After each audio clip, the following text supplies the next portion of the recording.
All right, let's go, my man Stitch. We live. X, we live. We live? We live. We live. The levels is good. The levels is good. Yes. Y'all know what it is and who it is. Huh? Y'all know what it is and who it is. Huh? Y'all know what it is and who it is. What we doing and where we at is Wednesday night, y'all. Wednesday night. Yes, sir. 15 rounds of boxing. Live on YouTube, brought to you by Four Corners. I'm your host, Fight Night Dex, alongside my co-host, the Maniac. Pick this whole table up and straight. Drop it on your head. Pound for pound, bar for bar. Tell me who wanna spar. Nobody. You know. No one. Nadia. You hear me? Nadia. Nobody wants to get hit by one of these big old beer paws. Ladies and gentlemen, the heavyweight champion of the world. And this is a heavyweight championship episode this week. Yes. Fight Night Mo. Behind the lens, James and Just is 40. Corner package Shacks. Yes, sir. You heard? How was y'all week, fellas? How was y'all week, man? Good, Everything cool? How's everybody doing, man? Everybody good. Everybody Good. You know, Mr. Sasson, Yo. my guy. You already know. Mo. Hook Hook shots. shot. All right. My guy right here, Mr. The CEO, the guy that Yes, sir. Mr. Can't Stop, Won't Stop. No Diddy. No, Yeah. you heard You know what I mean? You dig, but this is Four Corners for life. You know Yes, what I'm saying? sir. When you're Four Corners for life. It's too sweet. New world order. All right. Ladies and gentlemen, yeah, man, we back with another one, man. Shout out to everybody that's tuning in with us. You know what to do, man. Smash that Subscribe. like button. Right now. Like, Share right now. this subscribe. link. Comment as you Share. listen to us and tell us what you Subscribe. think and what you feel. And subscribe. Tell Yeah, others. yeah. Tell a friend. Yes. Tell a friend. Four Corners is back every Wednesday night. We back again. Yeah. And this week, we got a special guest as Yes, well. yes. Maniac, Ooh. take over. Yes, man. Special guest today. Arguably, we talk about pound for pound fighters. Can we- Well, we got. Can we get the slogan? Yeah, well, we got The man? Man, Oh, oh man. We have the pound for pound #1 cut, man. Number Of one. all the boxing. My man Stitch Duran. Welcome. What's up, guys? I've had a man? lot of introductions, man, but you guys take the Oscar on this one. Good job, guys. Yes. Hold on. Hold We gotta on a get that second, volume on. Yes, up, got. All right, Got him test there? 1, 2. Perfect. Yes, We sir. got you, Stitch. We're good. Stitch, Yes, sir. how you doing? I'm all right, man. Just you guys got me pumped up. Just the way you guys are starting. Yeah, no. We first of all, man, we really want to thank you for your time, man. I know Thank you. you're very busy. You're everywhere, man. You're like all over the world, doing what you're doing. That's what happens when you're the best at what you do, right? Are you ever home, Stitch? Well, I'm home right now. All right, man. So Stitch, man, let's get right into it. Take us to the beginning, man. Who's Stitch Duran? What made you fall in love with the sport of boxing? What made you want you to be a cut man in the sport? Yeah, it's kind of story where if I could do it, anybody could do it, right? I mean, listen, I ain't no different than nobody else. I've been blessed with a lot of great opportunities, but I grew up as a farm worker in the Central Valley of California, which is considered the agricultural capital of the world. And literally, I was born in my address, I lived in a migrant camp. My address on my birth certificate is CPC number 12. And then I lived in CPC camp number 8. And so I was there till, and we were farm workers. And I tell people, you hate it, I picked it. I could go down the alphabet, apricots and then berries and almonds and octaves. just everything, man. Peaches, nectarines, cotton. How many people have picked cotton? Bro, I have, And that's why I never forget where I come from, man. And but I always wanted to play baseball, and walked down to a college with no car and didn't know about grants or scholarships. So I joined the Air Force, but that changed my life. They stationed me in Thailand, and I always said if I went to the Orient, I want to study the martial arts. That was during the Bruce Lee era, and this is 1974 Wow. when I went to Thailand. So I saw my first Muay Thai fight, and from there on, it changed my life. Yes. Wow. Well, Nice. thank you for your service, first and Yeah, foremost. appreciate that. Thank you for your service and salute, because we respect and we love our vets, men and women Definitely. across the world. So we appreciate you all for your services. Hey man, it's funny you bring this up right now because I just finished responding an email to the Air Force Academy, their boxing team, and they're almost hired on me, so they want me to go up to Colorado Springs. I think it's where it's at, and talk to these guys. And yeah, of course, man. I was in the Air Force, and that's changed my life. And like I say, I got stories to tell, man, and I ain't no different than all of us. And just that when those opportunities come, you got to answer that door and walk through it. So Absolutely. Pay it forward. So you was on your Top Gun status, huh, Stitch? Before Top Gun. Maverick. yeah, pretty much. Man. That's Awesome. what's up. Oh, that's Amazing. beautiful. Yeah, man. Stitch, go ahead. we see here that you was a kickboxing promoter. Yeah, well, that's when I was in Thailand. I had friends. that were there, huh? The Kumite? Yeah, that was. But it's on my first Muay Thai fight in downtown Banchan. That had friends that were there before me, so they took me down. And from there, the next Monday at the base, they had Taekwondo, and for the GIs, right? And so I started in Taekwondo, and then they left, and the Thais transitioned us into their system. So I had both, and when I got to the States, I got into boxing just to improve my hands, and started working with amateur fighters, and then I opened a school of kickboxing with just a credit card. So Wow. I had world-class fighters, and that's that being not only a trainer, but I promoted fights, I managed these guys, and but I learned I wanted to be a cut man, and it kind of floated to the top, and I made the move to Vegas 29 years ago. Packed up my Now you family. ain't kind of float to the top. You worked your way up there, man. You ain't kind of do nothing. No. You Hey, walked listen, through that, man. Hey, see, Hey, listen, I earned my stripes. and a little bit of all the pots Yeah, there. definitely earned them. Definitely earned them stripes. Yeah. No. I mean, we had met you and many times, Stitch. We met you down in Orlando for the Richard Hitchens Cepeda fight. And you're absolutely one of the most humblest people in this sport. You're always engaging with the people, taking pictures. You always have time, and that's a phenomenal thing. And that's a sign of someone who definitely knows where he comes from, right? Because at the end of the day, we're trying to kick the door down. You in the house already. You in the house. We knocking. We just wanna go to the living room. Listen, right now. he's got property on that Area 51 estate. Yeah, but When they come back home, them man. up. I'm the kind of guy that opened the windows for you guys so you could come in. Yeah, he said he can open the window. He can say open the window. Yeah, but I always told guys, definitely. I'm losing some weight, so I can fit through the cracks. Listen, we'll boost them up. Yeah. Stitch also, like we hear Four Corners Boxing. It's a podcast mainly on boxing, but we know that you are in all combat sports. We see you with UFC, we see you at PFL, at Bellator, K1. Like, you work corners for all combat sports. Bare knuckle fights also. Bare knuckle fighting. Yeah. They really need some stitching over there. Yeah. Hey, man, They gonna really test you. Yeah, no, 100%, man. It's and for me, it's a pleasure. It's an honor. I'm still that little Chicano that grew up as a farm worker, right? I never forget where I come from, and I'm working with all these legends, and just to be there in the trenches, taking care of them. My job is different than everybody else's, because my job is my only job is to take care of him, like he's my son or daughter. And seems to pay off. So And you were a legend yourself too. Let me ask you a question. With that being said, the information you just said, and you've been in so many different leagues and multiple sports of combat.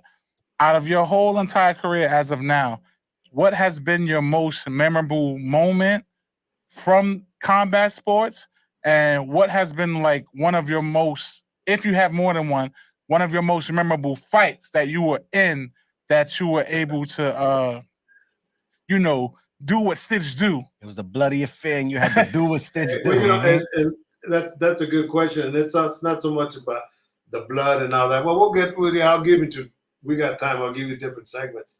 The bloodiest fight I ever worked, and since we started with that, was Jay Duran when he fought Jonathan Goulet, and this is an MMA fight at the Hard Rock in Las Vegas, and that big vein that we have when you get excited, it pops. Well, the one that was about this big, but it severed that vein and it bled like a pig. So much blood that I got nauseated. And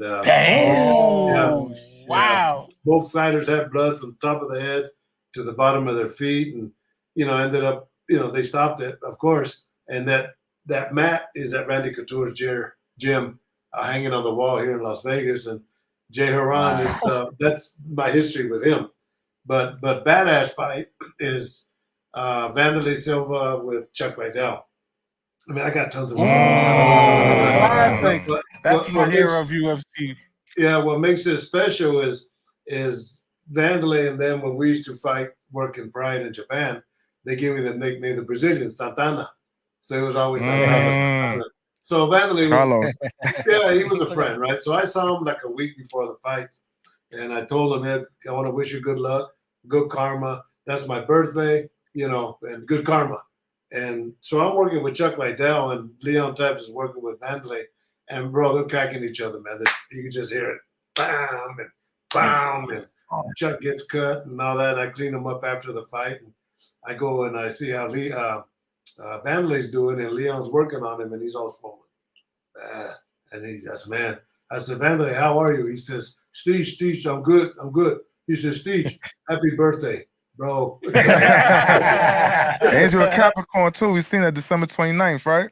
Yeah, December 29th, man. Yep. Capricorn's yeah, up. Capricorn's up. Yeah. So also, let me ask this though. So then, like it says in the comments, we also realized. Well, me personally, I just realized that you the cut man in a lot of these Hollywood movies, also, man. He's also a Hollywood star. Like, you also a star, man. You know what I mean? He was able to make the transition. We have Mills Lane. Yeah. Mills Lane. Then we got Stitch. You know what I'm saying? That's it, man. You know what I mean? We got Michael Buffer. We got a whole team of people that do their jobs with that's not boxers. That's not the actual that transcended the sport. You know what I mean? So you got to get credit for that too. Yeah. How do those roles come upon Stitch? And what movies have you been in? And I know I seen the Rockies, and I'm so mad I ain't put it together, man. I'm pissed off. I'm sorry, man. I seen you was in a lot of the Rockies. Let me go from the beginning. So after 23 years working with RJ Reynolds Tobacco Company here in Las Vegas, well, I started off with, but I finished in Las Vegas. I took a buyout, and the day I was leaving, I get a call to do a screening, I guess, for a movie with Woody Harrelson and Antonio Banderas. So I get off work and I go do an audition, as they call it. And I'm this much of an actor, bro. But I get whatever I did. I ended up being Woody Harrelson's cutman in the movie. Here Comes the Boom. And so that was my first one. And then the second one was Ocean's 11, when Vladimir classic. That's when they robbed the train, right? So after that movie, I worked with Vladimir Klitschko for 8 years. Him and his brother Vitaly, heavyweight champion of the world. How life works. Yeah, and then I did Balboa when Rocky fought his last fight. Yeah, I was a light-skinned brother with Antonio Tarver. I had Livingstone. I was easy to find, man. But I brought you're talking about opening the door, the window. Mason Dixon, right? Mason Dixon. I brought in my friends Livingstone Bramble and Don House to work the movie, and then I got a call for Here Comes the Boom, an MMA movie with Kevin James and Salma Hayek and Henry Winkler. Oh yeah, and then Creed 1, Creed 2, and Creed 3. It's crazy. Yeah. Wow. Get to it. Get right to it. I've been blessed. I mean, how was the experience, Stitch, on those sets doing those movies? Oh, it's phenomenal, man. Just to I tell people how many guys have done 3 movies with Rocky. You're broke. Yeah. Yeah. That's a fact. That's Give it fact, How though. many guys you know have done 3 movies with Michael B. Jordan? I have, Yeah. you know. Yeah. But to work with all these superstars and playing myself, which was nice. Mhm. It's, Yeah. it blows my mind. I tell you, I always It's go back humbling, to man. being this little farm worker. You know, the guy Yeah. that's picking tomatoes and peaches and having dreams. And bro, dreams do come true, man. You know. As Absolutely long as you no. put Yeah. that work in, yes, Yeah, sir, that's man. fire. No, that's Yeah. that, fire. that Yeah, that's inspiration. Definitely, That's definitely definitely inspiration. to see that, man. And Stitch, I know we were talking about MMA. Yeah. Now, there was some Sean loves controversial. MMA. No, Loves no. MMA. I'm not a fan. I respect every combat sport. Like I tell my brothers here, I'm just not a fan of MMA. But I did read that you had some fallout with the MMA community, right? And based on some words you said. Can you elaborate on that, or you're not allowed to speak on that? Sure, I can. I ain't got nothing to hide, bro. I became I became the face of the rebellion, you know. But what had happened is I knew Dana before the UFC, you know, and I was doing a K1. I was working a K1 at the Bellagio. I think Kimo was fighting. Shit, I can't remember. Anyway, Dana White's in the audience, and he asked for my card. And next day, he calls and said they bought the UFC and see if I'd be interested in being a cutman along with Leon Tabbs, the original cutman. And I jumped on the opportunity. So it was going well. I was with him for 15 years and primary cutman. And our job was to wrap the fighters' hands and work their corners because at MMA, they didn't know how to wrap hands or work cuts. So Dana was smart enough to bring in, you know, 2 boxing cutmen, me and Leon Tabbs. So, yeah, we're working on sponsors, bro. You know, shirts and this and that, and Bad Boy, Tap Out, Zions, watches. I got like 50 watches because my hands are always on TV. So fighters are making 50, 100,000 to fight, you know. Mm-hmm. Anyway, they went into the Reebok deal without talking to any of the athletes and said that they were going to go exclusive with Reebok and you couldn't use your sponsors anymore. So everybody's fucking Dana, UFC, Reebok, and they called us, the cutmen, and tell us the same thing. So being that I always, when I got sponsors, I would negotiate my deal and then I would negotiate for the other guys, kind of like the billboard effect, right? Not as much as me, but nonetheless, they would get some. And so I tried to hit them up for more money and no money in the event, you know. So anyway, John Nash from bloodyelbow.com. Never met the man. I've never met him. He calls and asks if I'd be interested in doing an interview of how the Reebok deal affected the cutmen. Well, so going back as a farm worker, my parents fought for the rights with Cesar Chavez. So, you know, they walked through our little town and my mom and sister. So we were farm workers. We fought. My parents always fought for the rights. So I said, man, if I don't do it, they would be proud of me. So the interview I did, being I worked corporate America for 23 years, I knew the proper ways, but it's just the interview went viral. And everybody, again, I mean, tons and tons. And I'm getting calls and messages and thank yous and this and that. And my friends call me right here where I'm sitting at right here. They call me and because we were all friends, right? And their voices cracking. And they said, because of the interview you did about Reebok, the UFC is not going to use you no more. And I said, all right, will you do me a favor? You tell Dana I said, since he brought me in, that he should have been man enough to call me, you know, and left it at that. And the first text that I get, I'm right here, man, it's like this.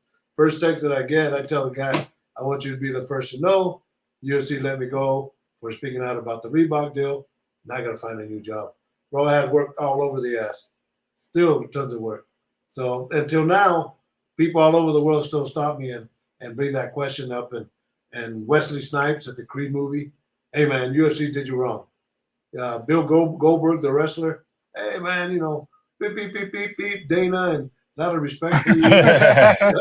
You know, but finally, the best compliment I got was in the bubble. One of the Brazilian top coaches had a boxer that boxed here at the MGM, and I hadn't seen him in 8 years. And he comes up to me and he says, Steve, we the fighters, we thank you for speaking up because we couldn't. And that's me. You know. So I'm always Wow. fighting. That's Yeah. Give it amazing. up for that, Bro. man. Even now, I'm So fighting for the. we need more people like that. This Yeah. is gonna, call it like it is. Yeah. It is what it is. Stitch wasn't holding back. Nah, Definitely I tell the not. truth, man. That's why I tell my kids if you can't be wrong if you tell the truth. You Mm. might not like it, but the point Correct. is, Right. you know, A lot of you people don't tell like the truth. That's right. A lot of people don't.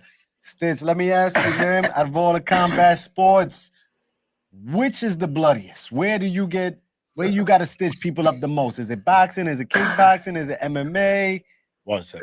It used to be MMA, Yeah. but bare knuckle fights guaranteed.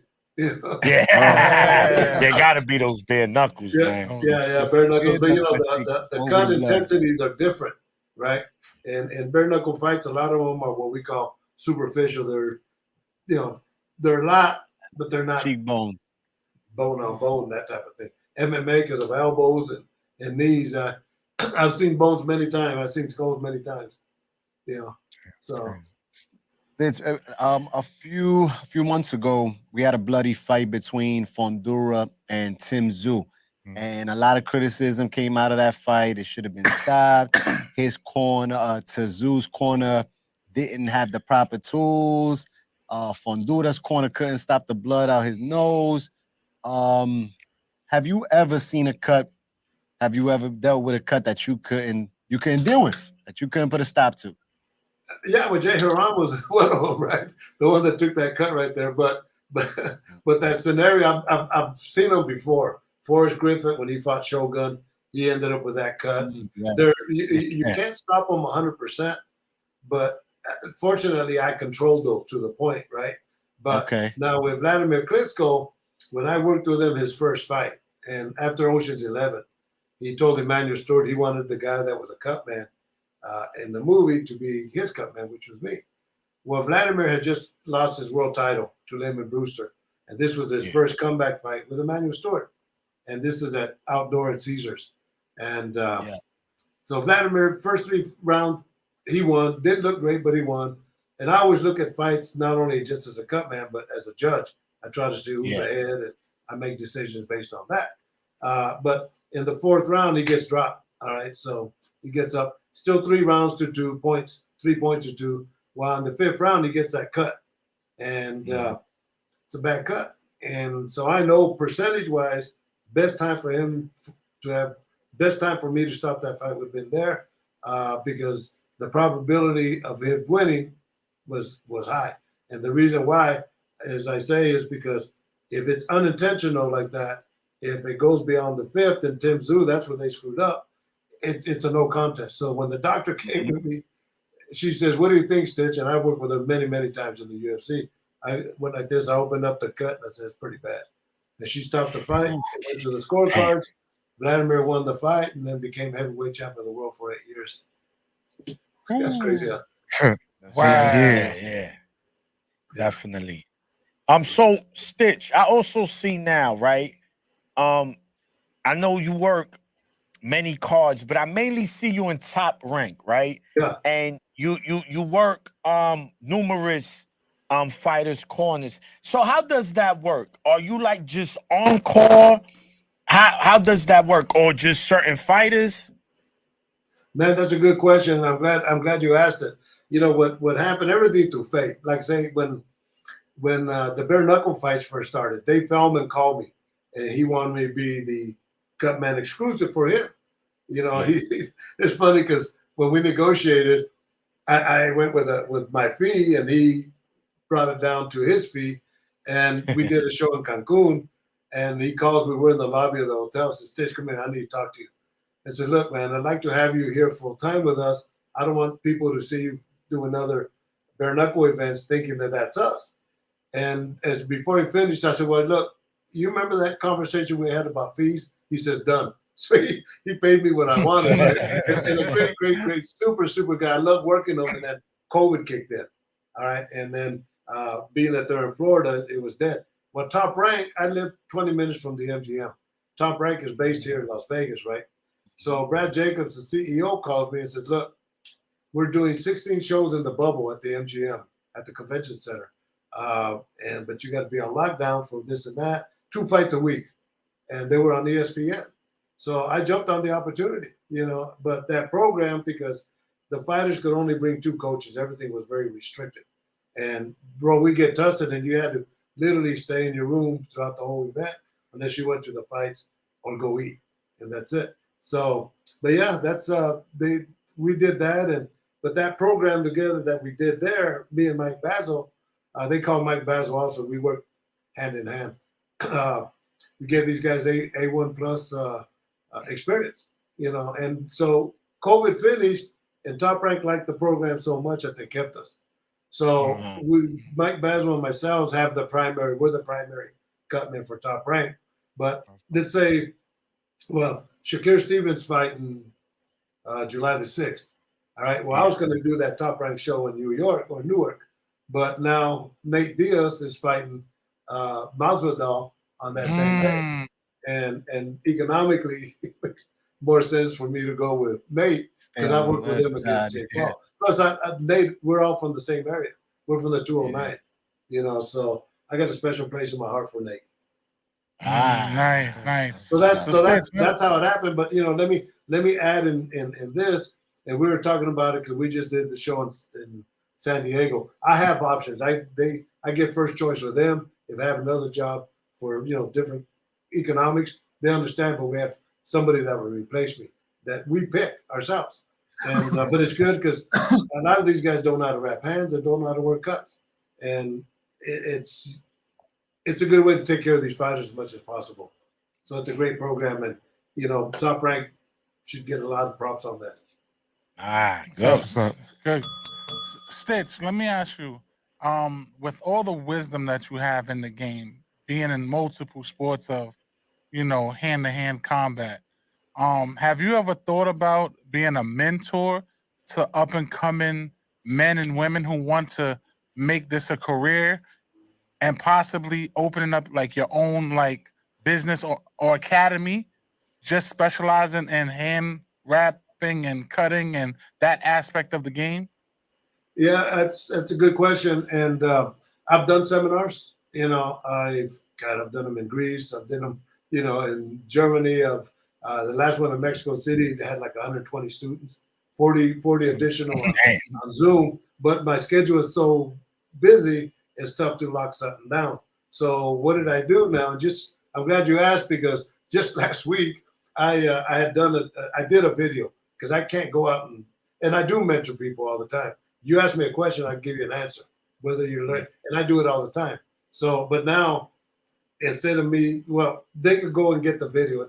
It's at stitchduran.com. It's only $50. That's nothing, compared to the knowledge that I'm and it's not for me to make this money. It's for them to take care of the fighters. But it shows you how to wrap hands for boxing, for MMA. It'll show you how to work on swelling, the proper ways. Show you how to work on cuts. It'll show you the medications we use and what the function is. The function is, and then what tools you need to get when you go into the fight to maximize your potential to take care of these fighters. And so you could buy the whole video for I think it's $49.99, $50, and you could keep that forever. Or you could rent segments just for like $10. If you want to just learn how to wrap hands, then get the one that's so it's available for them. And I'm glad you asked because my legacy as I end this career is that I made this game a lot safer by teaching, and so that's at stitchduran.com. Awesome. Y'all hear that, people? StitchDuran.com, man. Stitch. Going back to the zoo fight when they said that the corner didn't bring the proper tools. I also remember when Lucas Matiste fought Danny Garcia, and Danny swole his eye up, and they didn't have the proper. Like, how is there? You can't go into fights without all of your tools. Like, what are we going through these corners' minds when they do such things? Man, I tell you what, I'm glad you asked, and let me start by saying that none of us, in every major sport, football, baseball, basketball, soccer, every major A-level sport, everybody in that game has to be certified. We as coaches, we as cutmen, bro, none of us have to be certified to do what we do. All you do is pick up a towel, put it on your shoulder. And that's why, in this video, when I explain the medications, and I'll test these cut men. I'll ask them the question. Well, let me ask you, the adrenaline chloride 1000, the medication we use on the swab that goes in the cut. Any of you guys know the mechanical function? We know it stops the bleeding, but what does it do to stop the bleeding? No. Okay, you're not supposed to know. But you will know once I give you this answer, and you're going to look at things entirely different, but it gets part of the education. So the adrenaline chloride 1000 is what is considered a vasoconstrictor. So when you see me work on a cut, first thing I'll do is I'll squeeze it, and I'll get the blood out of those little veins, right? And then when I put the swab in there, that's the adrenaline is in it. It absorbs into the little veins and it'll close them. So that's the mechanics. See? So now when you see a cut, a fighter, that's what it is. Tim Tszyu, unfortunately, the whole corner blew it. And it was that same scenario with me and Vladimir Klitschko when they should have stopped the fight because he was at a major, major disadvantage. But not only that, keep in mind, because he was going to fight Keith Thurman. And Keith Thurman is what, 5'10", maybe 5'11"? Well, Fundora came in at 6'6". So if they would have stopped it, it would have been a no contest. It would have been a rematch. Then Tim Tszyu would have had a chance to train against somebody that's 6'6". You see that? So all that was taken away from him because guys didn't know what to do under that situation. And I've seen it before. Guys get cut and cutmen freak out because they've never been there. It's crazy, huh? So an experience. Yeah. And I always tell these young fighters, I'm always educated because I go to the gyms all the time. I go Mayweather's gym, Bone Adams' gym, Salas's gym, Top Rank, and just shoot the shit with the guys, right? They got nothing to do. This is my job. And I tell these young guys, I said, look, man, if you're looking for a cut man and he puts a swab in his mouth or he puts it in his ear and no gloves, get another cut man. That's old. That's the blind leading the blind, and ask him what the adrenaline chloride 1000 does. If he tells you it's a coagulant and 9 out of 10 will, get another cut man. That's nice.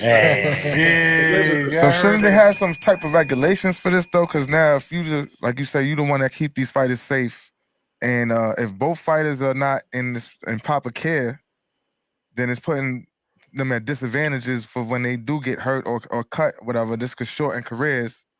There's no, boxing, man. I know it's the wild west, but this is behind. This is next level. Yeah, because now it's right. You got lives in your hands. Yeah, it's crazy. That's crazy. There's no lives. You're 100% correct, man. It's just the day and ages, and when we finish, one of you guys send me your email because about 23 years ago, I put a film together called Boxer's Nightmare, and it deals with all the stuff that fighters were going through then. And I did it with this young kid, John Barnhouse, that just graduated from the American Film Institute. We were going to do a video on wrapping hands, and kind of like the one I have now. But we went and got so many interviews that we put a documentary together and never did nothing with it. But John passed away about a year ago, young guy. And I'd seen this film in over 20 years, bro. And when I saw it, it blew my mind because everybody that I interviewed now are all Hall of Famers. Every one of them. Some are dead. Wow. I got Mike Tyson before he got his tattoos. He's going Nietzsche. I got Fernando Vargas when he was going to fight Trinidad, Eddie Mustafa Muhammad, but I got Emmanuel Stewart, Mills Lane, Joe Cortez, Richard Steele, Miguel Diaz, Chuck Bodak, Doc Brodus, Dr. Homansky, Dr. Goodman. All these people are legends, bro, and nothing's ever been done. Right? I look at this film and I'll send it to you guys, and because I'm not here to make money off it. I'm here so we can talk about it and change shit, right? So, every one of these guys are Hall of Famers, bro. Mike Tyson. I mean, just a quick thing. And I got Joe Lewis's daughter. Wow. Mike is saying, guys like me, Holyfield, Lennox Lewis, Oscar De La Hoya, when we fight, let's get some of this money. Let's give it to these guys. We don't need it. Yeah. We're taken care of. And that's when we're talking about insurance and pension plans. See, so not knowing, I didn't know how deep I was in working on fighter safety until I saw this. I've been doing this shit all my life. Yeah. You know, fighting for the right thing.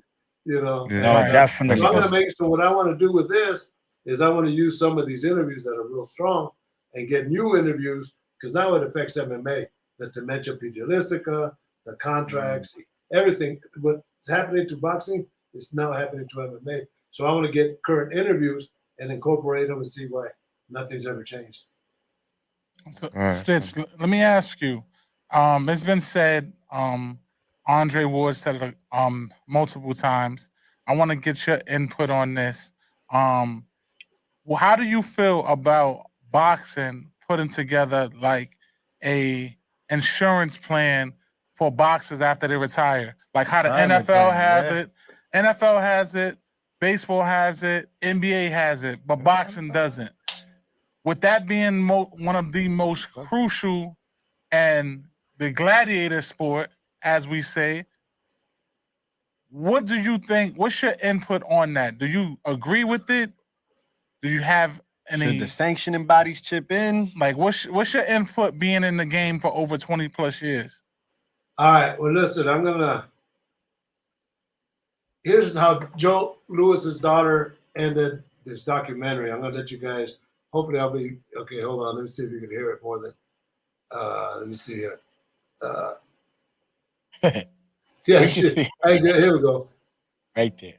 Anyway, she's saying, let me see here. Build a business, any other business, you build it to last. You put health insurance, you put pension plans together.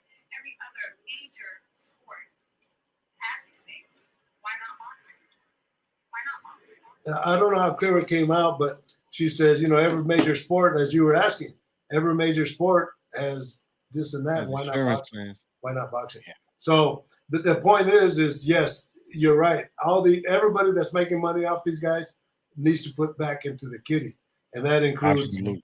promoters. Pay-per-view. Mark Ratner, that used to be the commissioner here, now he's vice president of the UFC. He said it when he was a commissioner that the money comes from the pay-per-views. So let me ask you this: if you're watching Canelo fight on pay-per-view and it's $49.99, if I charged you $50.99 and let you know that $1 is going to the pension plan, the insurance plan, would you bitch about it? Probably not. No. So anyway, that's what we're working on getting. It's going to happen, and all we need is voices, and this. And I bring this video out because this is the catalyst that will kick it going. That's that little rock that you throw in the ocean, and it becomes big. Yeah. So well, good Absolutely. question. I'm glad you asked on that. Yeah. And that kind of leads to my next question. If you've been around the sport for many, many years, Stitch, if you could bring change to boxing, what changes would you bring to boxing? Well, it would. We just talked about it. It's just automatic. Definitely an insurance plan. A pension plan. Now, California started a pension plan, but let's say an insurance plan. Something as simple as that. All right. So if you sign up through you got to get licensed through the athletic commission for whatever state you fight in, right? But let's say you're licensed as a boxer. Well, you're entitled. Let's say you break your hand in training or something, you get cut in sparring. Then you could go to the hospital under this insurance plan, and they pay for it, right? That's easy to do. Things we want to create is have attorneys pro bono.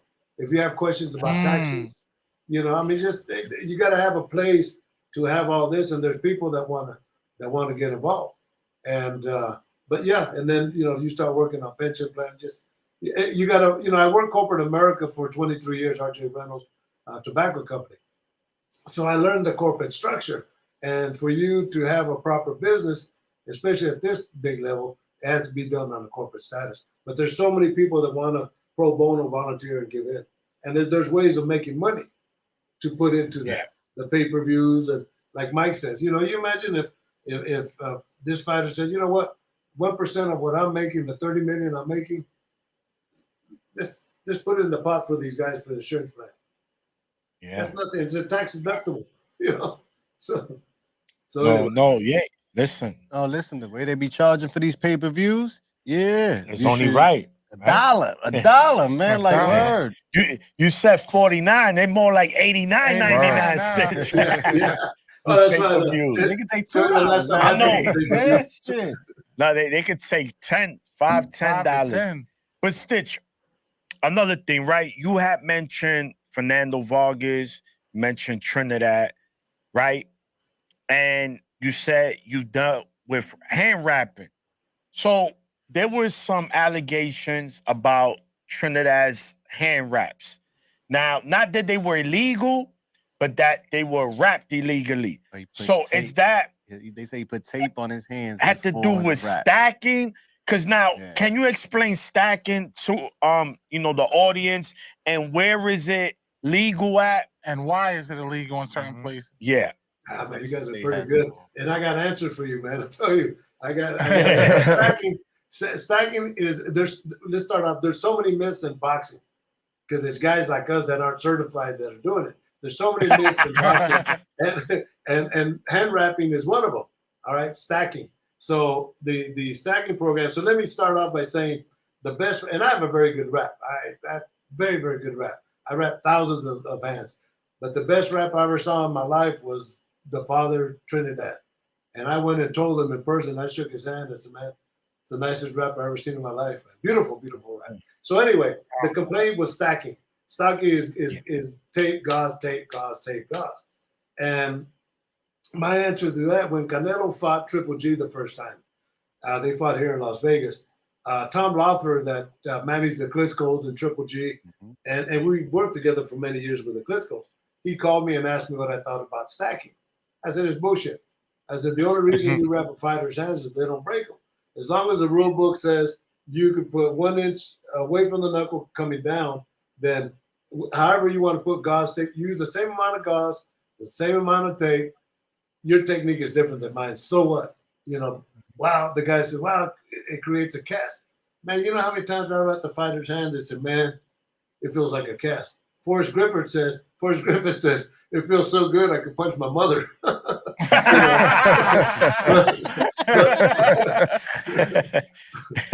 the bottom line is to protect the fighter's hands. So when I told Tom Loeffler that, a couple of days later, Bob Bennett, the head of the Nevada State Athletic Commission, called me and asked me the same question. And I gave him the same answer. I said, it's bullshit. Because Canelo's team, or Triple G's team, had filed a complaint that Canelo was stacking, which made it illegal. So Bob Bennett knows my credibility on wrapping hands. I brought him into the gym, and I wrapped his hands conventional way, and then I wrapped one stack, and he didn't feel that much of a difference. I said, no, there's not, The next day, he brought in a hand specialist. I did the same thing, conventional, stacking. He didn't feel that much of a difference. I said, there's not. It's the same amount of gauze, same amount of tape. The protection comes with the pressure that you put on the tape, not on the gauze, on the tape.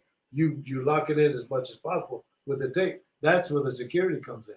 So anyway, stacking is allowed in Nevada, but it's not allowed in other states, only because they don't know. Okay. Oh, good to know. Good to know. So New York, we know New York is a no-no. It's a no-go. Always. I don't know. I don't stack, so I don't care.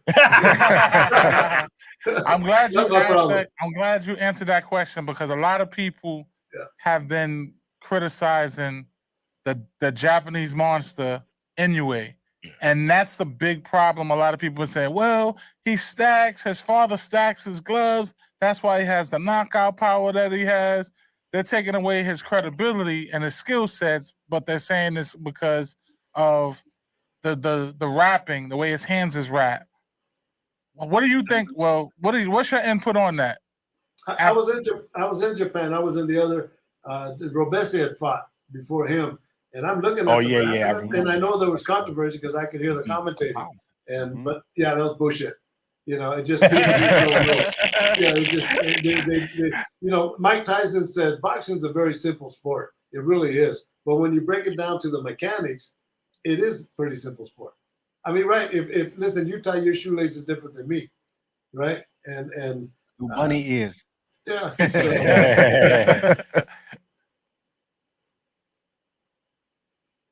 Yo, Stitch. So Last week we had a guest put up your Dukes Shout out to gloves.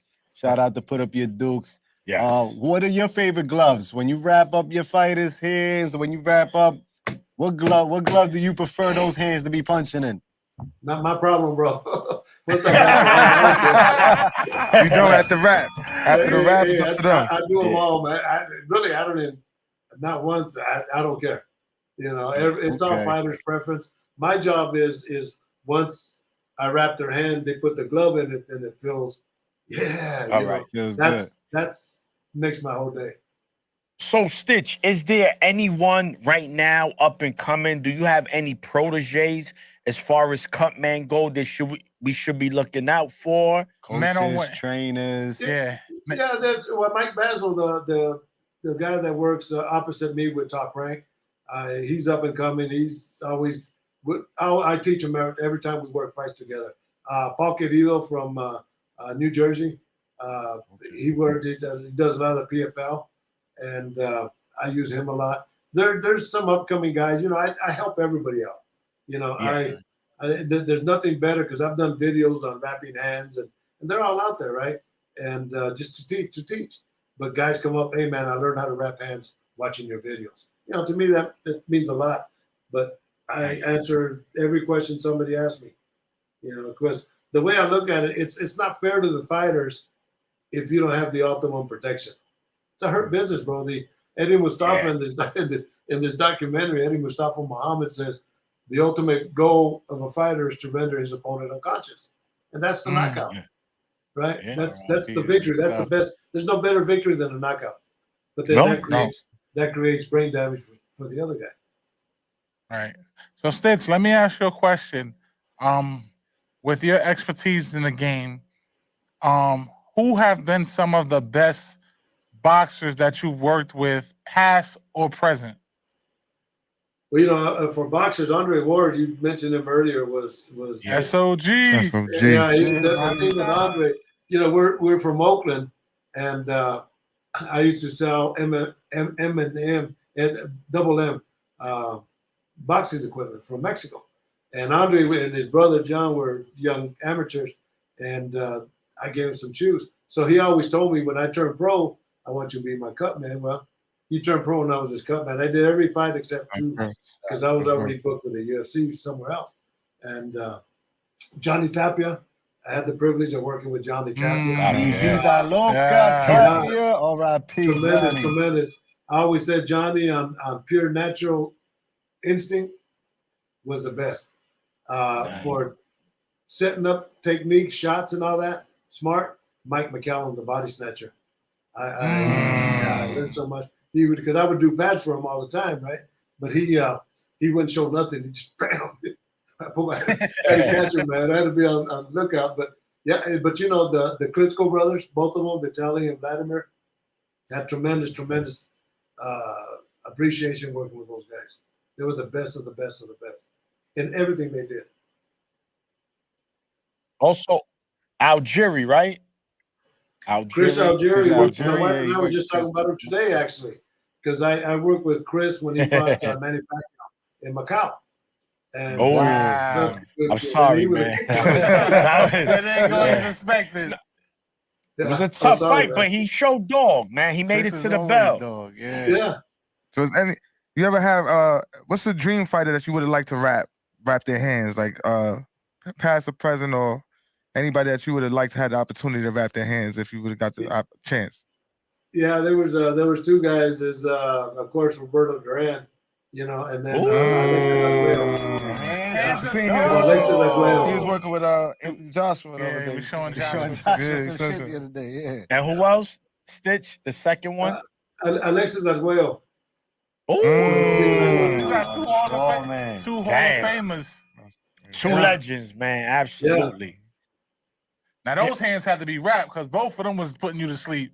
Yeah. Yeah. So Stitch, we this past weekend we had a major fight, right? Undisputed heavyweight. We haven't had an undisputed heavyweight champion since 1999, Lennox Lewis. That's about 25 years. What was your thoughts on that Fury Usyk fight? Yeah, that was good. You know, I've worked 2 fights with Fury, but I've known Usyk because he's part of the Klitschko family, team. Yes. And so I knew him from him and Triple G from way back, right? But no, I'm glad he won. I think it was good. It was good for the country of the Ukraine because he got it. Lomachenko got it, and now I worked this fight, Berensky. He beat Navarrete.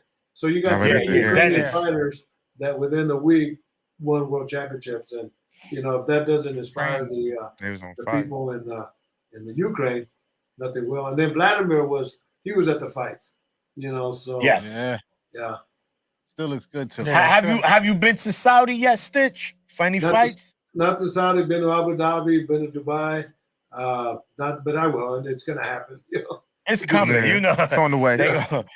Your Excellency is gonna say, "Hey, we need the Stitch. We need the Stitch here." Yeah. They need the pound for pound #1 cut man. Come on. He's the godfather of the cut man. Yeah. Oh, man. Stitch, being all around the world that you've been with the sport of boxing outside of the USA, where's your favorite place to be at on Fight Night? Where they say, hey, we got to fight, we need you, Stitch, in this country, you like, no doubt about it. Hell yeah, I'm on the way. Rio de Janeiro. Brazil. Yes. Brazil. Yes. City of God. Yeah, good people, man. Beautiful area. Food is great. Yeah, it's awesome, man. So yeah, Rio de Janeiro. I've been a lot of great places, man. But and it's funny you bring that up because when Crow Cop retired from fighting, I asked him what he was going to do. He says, "Well, Stitch, I'm going to enjoy myself." He goes, "Because keep in mind, these guys, we go from airport to hotel to arena to the hotel to the airport, and we're gone. And you really don't get a chance to enjoy a lot of the areas in the country. In Brazil, I got to go to the jungles. In Mexico, I got to go to the pyramids, but it don't happen every trip. This trip in San Diego, I went in Friday, went to the weigh-ins, went to the fights, and got home Sunday. But yeah, it's nice to travel the world." All right, Stitch. Let me ask you, who, being a student, well, let me say master of your craft, who are 5 of your past fighters in boxing history that are your favorites on your list? Ooh, well, of course, I mentioned Johnny Tapia, right? Yeah. And of course, Roberto Duran, Alexis Arguello. Those I had to go. Agree. I got to give props to Tony the Tiger Lopez from Sacramento. That was the first world title fight that I worked in boxing, and he fought Julio Cesar Chavez. Well, Julio Cesar Chavez, of course, is another one. There's so many great fighters, bro. It's a legend. I just got inducted into the National Boxing Hall of Fame about 3 weeks ago. Wow! Yes. Congratulations! Yeah, but I'm there with Shane Mosley and all these other legends, and I'm thinking, wow, man, Marco Antonio Barrera, here I am sitting next to him, and I was always a big fan of his. Yeah. So when they do the Hall of Fame, a lot of the guys that get inducted, they get their hands bronze and they get fitted. You're gonna set the trend and change the game, and you're gonna get like They gotta wrap his hands. They gotta wrap your hands, get your hands wrapped, or put the gold, like the gold with you. You know what I mean? Yeah. And hey, I'm happy just to get nominated, man. And I'm getting inducted. I'm getting inducted into the one here in Nevada. In August. So nice. Yes. It's nice just to get recognitions. And Nevada means a lot to me because I made a lot of sacrifices to get here. The boxing capital of the world. And I came with nothing. I took a $25,000 a year cut in pay, from my job to come here. Took a secondary position. But my wife supported me, and shit, now she don't work. You hear that, ladies? She grinded it out. And I mean, that, you see, again, that's another story, right? Sometimes in order for you to get where you need to get, you need to be uncomfortable. You need to take a leap of faith. You gotta, just not go be for it. afraid. Grit, hustle. Not be afraid, man. And look at you now, man. And it's amazing. You know, you're a legend in this. You're the Roberto Duran, the Aguayo, those people that you were a fan of, right? Yeah. But you're there as a cut man, and you got to remember your job is as important, right? It's like a football coach. All right, he has offensive coordinator, defensive coordinator. Everybody plays a part. You're not going to win without those other coaches. So the same thing when the fighter wins, it just seems like all the credit goes to the trainer, right? And not as much goes to the cut man or the second assistant. Right. You know, and we want to let you know that no, we see you as that. You know, when we see you stitch in that corner, it's like, yo, they in good hands like on State. Like, yo, they good. Stitch is Yeah. there. Yo, we got a question from 40. They asked if you're thinking about writing a book. Oh shit, I got 2 books out, man. Okay. Wait, shout out. This is promo. What are the books? It's okay. So go to Amazon.com, but it's called From the Fields to the Garden. So when I was with the UFC, That's hard. but when I was with the UFC, these guys were writing books, Randy Couture and Chuck Liddell and Matt Hughes and all these guys. And Matt Hughes told his journalist to contact me. And well, nothing ever happened. But this guy from Germany, Zach Robinson, was a teacher in Germany. He contacted me and asked if I'd be willing to write a book. Man, I'm the kind of guy, if you want to do it, let's do it. So I just happened, I was going to be in Germany 2 weeks later with Klitschko, and I met him. And from there, we wrote the book. It's called From the Fields to the Garden, because I grew up as a farm worker, the fields, and my goal was to make it to the garden, which is Madison Square Garden. MSG. All right, That's so a fire type. the book is there, and then I Wow. did the second one after the UFC fired me because people wanted more stories. Now I just read we need a documentary next. Well, that's we just finished it. Now they're doing the editing. It's called the same as the book. It's called From the Fields to the Garden. But we got a whole collection of fighters. Michael B. Jordan, got some great interviews from him. Nice. Tyson Fury, Sean Porter, Sugar Shane Mosley Jr., my family going back to the final day of filming was when I got inducted into the Hall of Fame. So we're going to do the trailer, yeah. So they're going to include that in there. So I've been blessed, man. You know, working on a couple other projects. One, I'm working with a cream. It's called the Cut Cream Stitch Premium. Yeah. And when they called me, I asked them, what proof source do you guys have? And they didn't. So I took them to the bare knuckle fights. I said, all right, if you want to show me your stuff works, let's go to the bare knuckle fights. And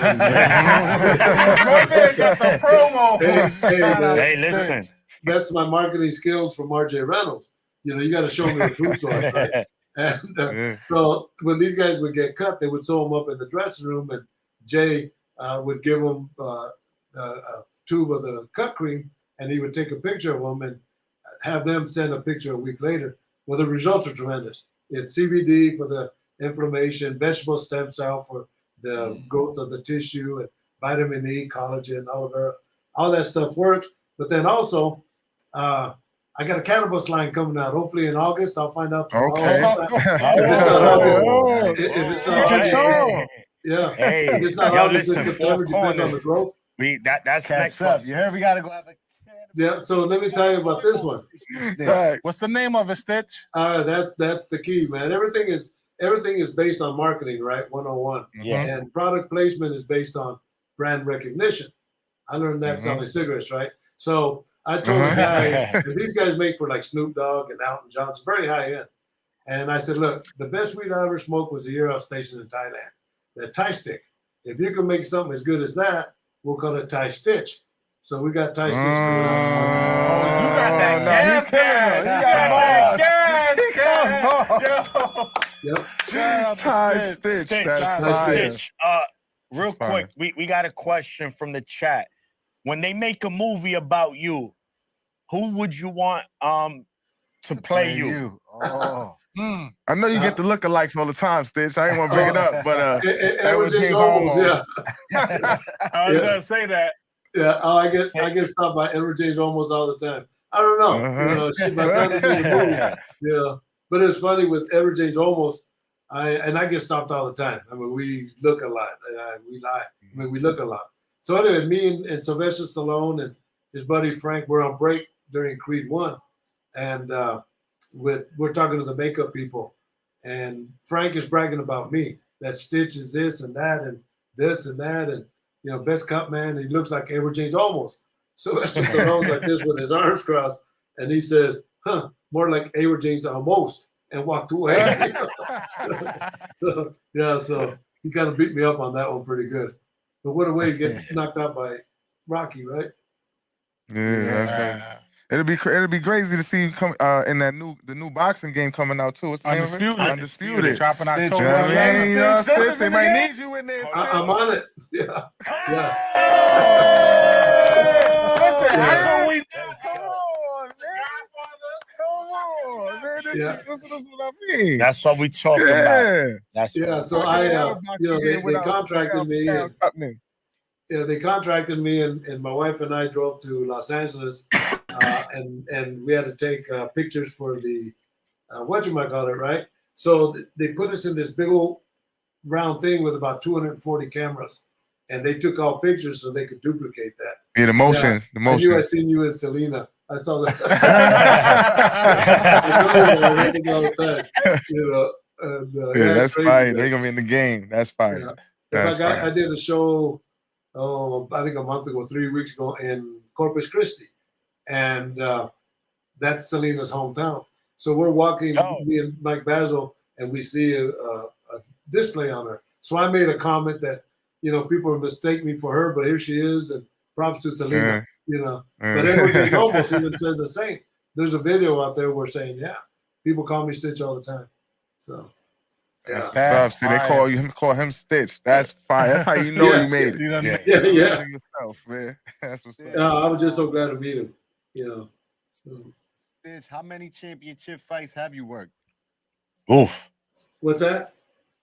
You got to count on how many championship fights you've worked? Which sport?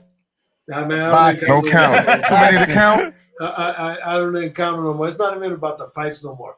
It's about the characters. Oh, but let me show you this picture. Like he was trying to make it. Oh, check this out, man. Oh wait, bring it. Almost.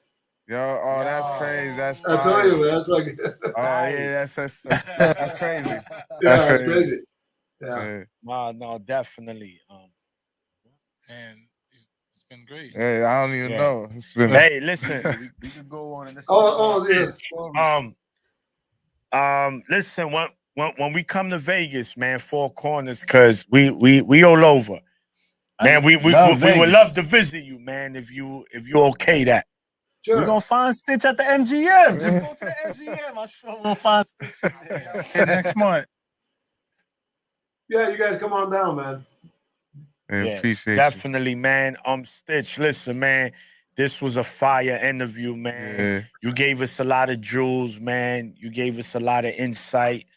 A lot of backstory. Great energy, man. Great energy. We really appreciate you. I mean, I expect this is who you are at the times that I met you, man. Yeah. Thank you for your time. Listen, one more question. All right. One more question All from the chat. Yeah, this won't be the last time you'll be on, Stitch. Remember that. I think You he got sees my it. number, Any other interesting projects coming up from Dollar Bill?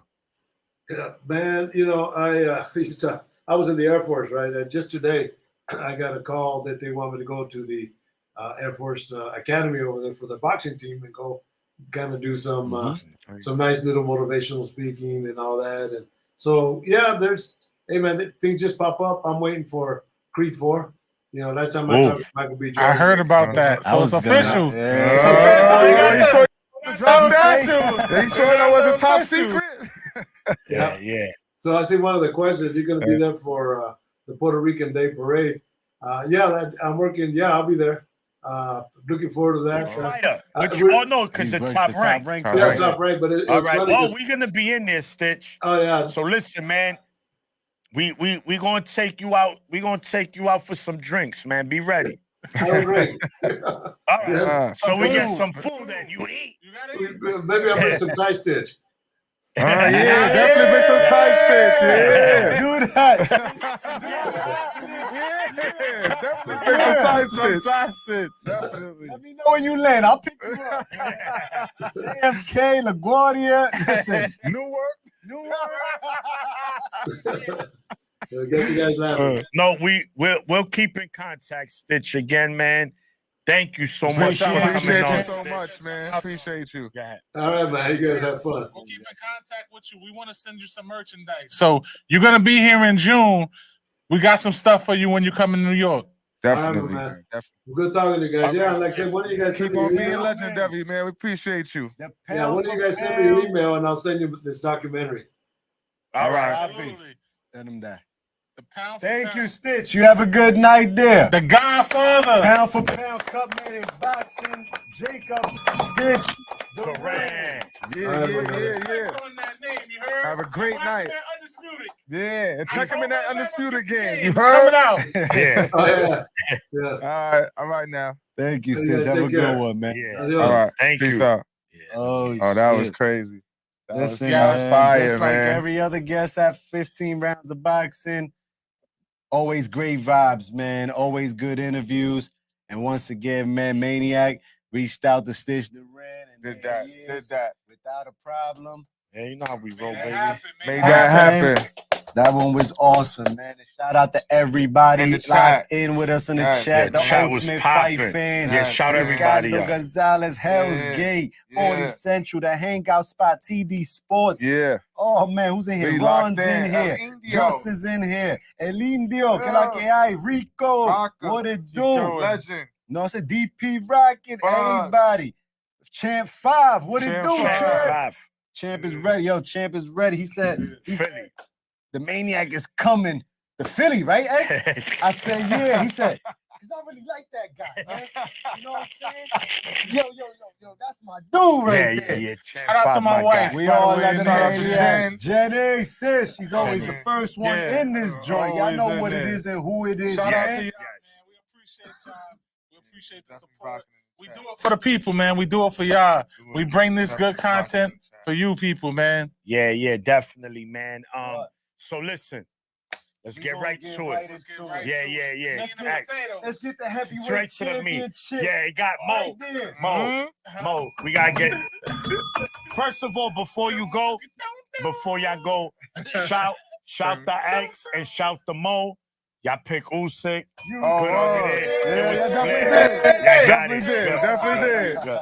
Wait. Definitely don't did. tap up yet. No apologies right now. Damn. We're about to get that work. Come on, damn. Yo, Come B. on. Yo, he coming out. They trying to butter you up, bro. Yo, but I'm just giving credit. You see my dog. They called it, though. They called it. Nah. They I'll tell called it. y'all why. All right. Let's get to it. Last week was What tremendous. are you walking around with this? We got some weight on there, For bro. real. Heavy, You man. walk around hit somebody with No, because we walk around with the official tissue. We don't Grab- got. grab They grab say, up the come mini. on, bro. The Listen, mini is yes, the this mini is weight just as much as this is the Yeah, mini. for real, though. This is the mini WBA, but this is smack your mother back to 84.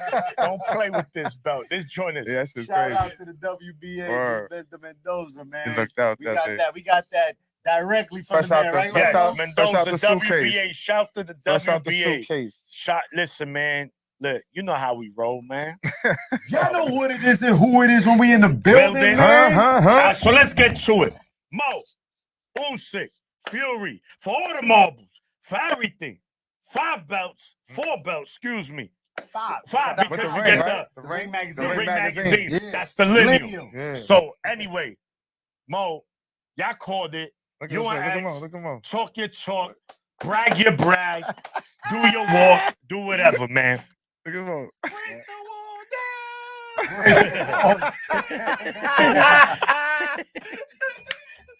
Nah, man. All jokes aside. U2K, man. U2K. U2K. You heard you sick. Fire, word. All jokes aside, man. Great fight. The big heavyweight championship is back where it should be. Yes. This weekend brought it back. showed that they still got it. A lot of Yeah. people said the division was done, it was washed up. Listen, shout out to Tyson Fury, Alexander Usyk, because y'all put on a great performance. Now, Hold on. Sounds coming in and out. Says Johnny at the hangout. Y'all hear us, people? Y'all can Talk hear to us. us. Y'all can hear us. Y'all can hear us. Yo, yo, yo, yo, yo, yo, yo, yo. We good. We good. Okay. So shout out to Tyson Fury and Alexander Usyk for putting on a great performance. Alex. It hasn't been done Alexander. since 1999. Lennox Lewis was the last to do it, And he was in the building. and he was in the building Him and Evander. for sure. Two of the greatest heavyweights.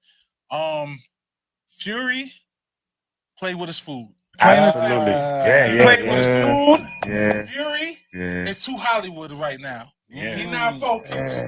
He Yeah. think he Hollywood Hulk Hogan Fury. He's not the Hulkster, the original black and the orange and yellow. He's the black and white one. The rip the shirt Yeah, Hogan. he ain't that one. You know what And I then he mean? did the NWO to Yeah, jump in he every week. He going to Too Sweet back there, and then he over there doing the rope-a-dope and all this other stuff. And I'm like, bro, box, stick to the game. He was in control. He was in control. He had the jab, using his distance. It was working out fine for him. But then he started getting Hollywood. And when he got Hollywood, sticking his tongue out, doing a Harlem Shake in the ring, whatever, all that shit he did, he was doing that.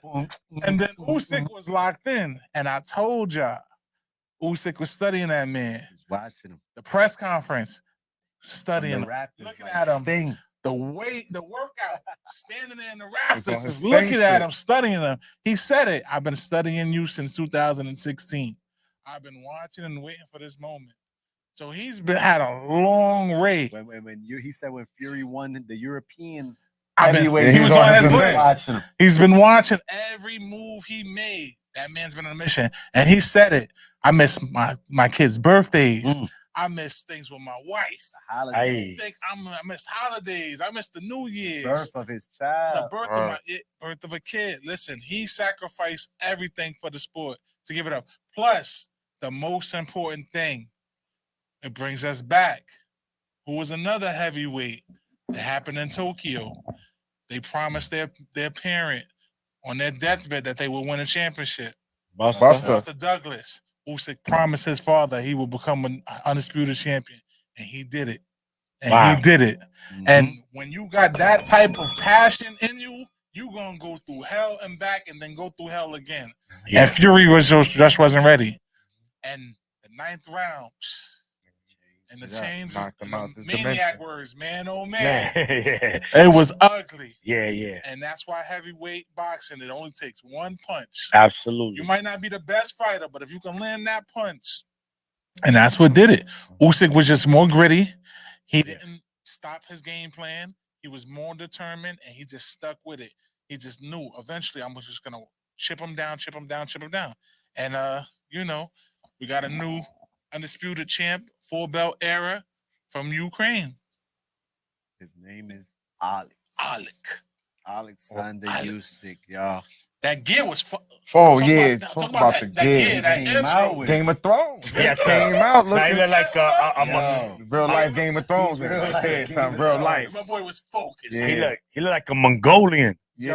Right. He had that. They talked about what inspired his fit too. I forgot what type of It was warrior a it was. Ukrainian. Yeah, it's they had like a Ukrainian special general name. Yeah. that fought like in a war years Yeah, ago. that shit was It was 18. inspired. That shit was It was inspired by that. 13. So his whole shit. My man's And he's big on That the yeah, fur, yo. get with the fur, Yeah, with that's the feather. crazy. Shit was and the What you thought that was medallion in the koala? middle. Was it koala? Yeah, that's Yeah. I was I still don't know. wondering which animal. Ukrainian? He called himself. You know must have they called did.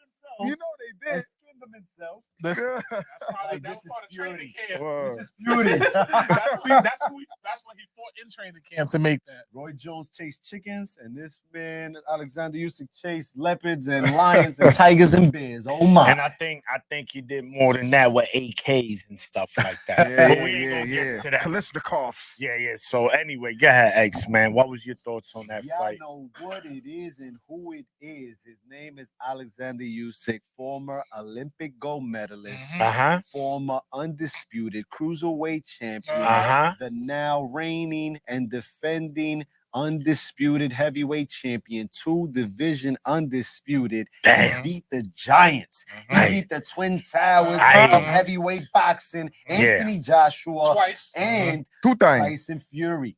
We took Fury's. Oh, Yeah. that shit Bars. gotta go. Hey. Yo, Mo. Hey, bars. You It's learn from bars. Uno, yo. Bars, it's You know what bars, I'm it's saying? bars. No, but listen, Usyk, since he stepped on the scene, remember seeing him on HBO against Michael Hunter? Yeah. That's the first time I seen him. I said, damn, this guy bounces around the ring, he jumps in and out.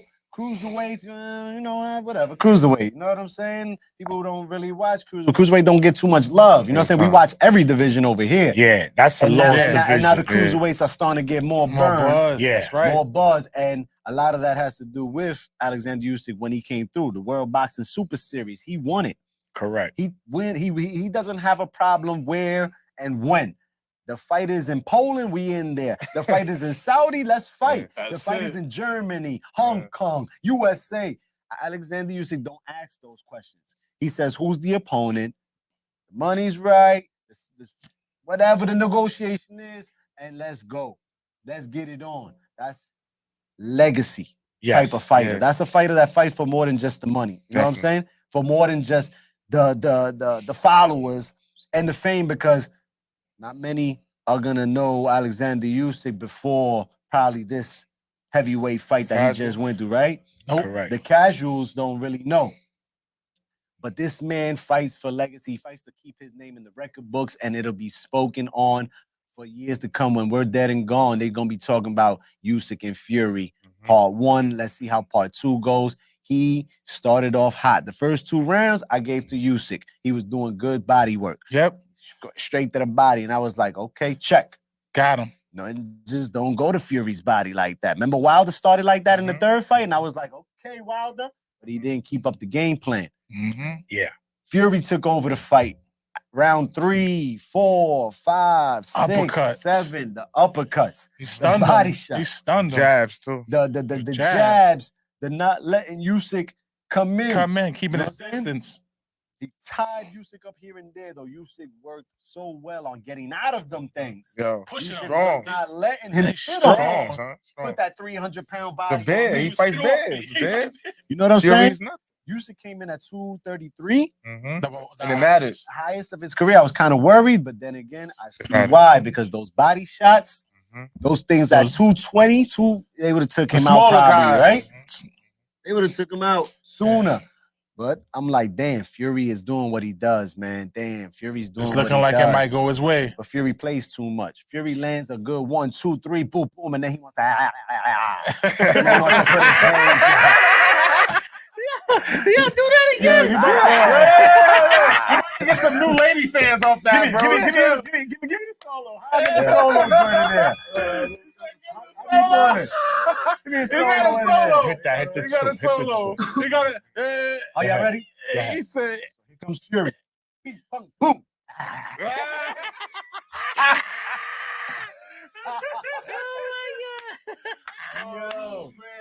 Yo. Fury playing with the food, Yeah. and boy, did he pay for it. Yes. In round 8, before round 9, before Yes. the tide changed, Usyk broke that nose. Yo, Sure Usyk did. said that. popped him in that nose. It was swole up leaking. the guy. Crazy.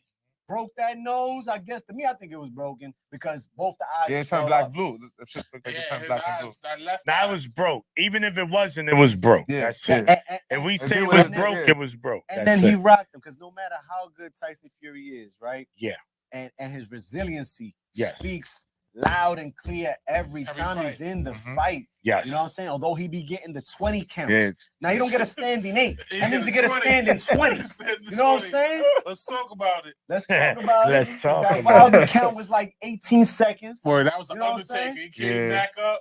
But it is what it is. This is a championship fight. He is a world champion himself, right? Absolutely. He was the number 1. So criticism went towards the ref, but then again, ref did a good job. You got to let Tyson fight. I'm glad the ref didn't stop. Usyk rocked him. Usyk took over from there. Tyson never gave up, though. Yeah. Tyson never gave up. It was a great fight. It was the type of fight that we've been that box. These are the type of fights boxing needs. You know, Yes. such a big hyped up fight. We've been waiting for so long, and then it's a dud. Yeah, Yeah. it's been happening. In 2023, we had a couple of those, man. Many. This one lived up to it. And Usyk is the man. Usyk is him. Usyk is arguably number one. If you want to make him number one, I'm not going to argue it. I like this guy for a long time, and I picked him from day one. I've always said Anthony Joshua cracks Tyson Fury's jaw too, because as good as he is, as big as he is, as strong as he is, as skilled as he is, Joshua, not Joshua. Not Joshua. that This chin nigga is right here? doo-doo. That chin is doo-doo. I mean, I guess He got his heart. exposed. No, his heart is bigger Than and the stronger chin. than the chin, because it's the heart that keeps him going, right? The resistance. The chin is doo-doo. Fury hits the floor, and we know he hits the floor. You know what I'm saying? Was that Can like you his ninth finish time, him? right? His ninth time. Yo, what? Wilder put him down 4 times in One thing 3 he fights. does a lot is leaning back. He does a lot of leaning Straight back, back. instead of keeping his guard. He does that nose shit And- too. Yeah. He always wants And to, then he like, always turns. Yeah, he does that fake. when he puts style the shit. glove to the nose, watch it, man. When he puts the glove to the nose and he does that shake off, that's where you catch him, bro. That's where you catch him. That's where Usyk caught him. Before Maniac and Uno jump on, just want to touch base. This is where Bo, Usyk what up, Bo? stands. The IBF World Heavyweight Championship, the IBO World Heavyweight Championship, the WBA Super World Heavyweight Championship, the WBC World Heavyweight Championship, and the WBO World Heavyweight Championship, and the new undisputed belt Oh, that shit that was Your fire. Excellency Fire. giving him. And Fire. here's something to think about, guys. He's won 2 undisputed He and said 2 Fury was knocked and out 2 on the ropes. 2 undisputeds in 2 weight classes. His record is 22-0 with 14 NyQuils. Mm-hmm. So He if could you punch. if you really think about that, he's won 11 fights in cruiserweight undisputed, 11 fights in heavyweight undisputed. I have Perfect never seen split. nobody. Perfect do Yeah, split. well, Now, break it technically, down that I way. mean, if you Break it down. even it was Heavyweight, technically he for has- 6. That was Yeah. his 6th That's fight. nuts. Yes. So look, man, let's get right to it. I mean, again, what a fight, right? We seen Duz for undisputed. Fury and Usyk was going just the way I thought it was gonna go. Nah, Usyk jaw wasn't broken. They said that was false. No, but who said Usyk's jaw some was people broken? said They said it was jaw was broken and was There was false. rumors. Nah. He spoke afterwards. He was Nah, Perfectly his fine. jaw wasn't broke, man. Look, Fury, like I said, jab, jab, jab, uppercut, uppercut, uppercut, body, body, body. Those 3 elements was winning him the fight with his movement. Usyk couldn't do anything. Like you mentioned, they served him his plate. He grabbed his fork. He's like, la, la, la, la, la, la, It's like- la, la, la, it's la, like la. it's He's like singing. Ran around Yeah, the table. he ran around the Kids, table. right? He ran. He played. He gets put on the PlayStation. Listen, he played with the fool, man. It was there for the taking. Why Usyk deserves credit for it. Not only winning the fight, he at no point gave up. yeah. At no point I he agree. was discouraged. He could have just laid down like, yo, I'm done. He said no. And quite a few points, he was hurt. Correct. Mm-hmm. And he said, yo, you know what? I'm going to go for the kill. And he did. And guess what happened? It worked. Yeah. It Literally. paid off. The risk was worth the reward. That's He it. went there and did what he had to do. Once in that 8th round, right? Or the 9th, when Fury, again, getting too lax in Drop there, that hand. thinking the both hands. Yeah. Usyk is too skilled. You can't do that Came to in. him. He hit him with the right Followed and then that left. Wow.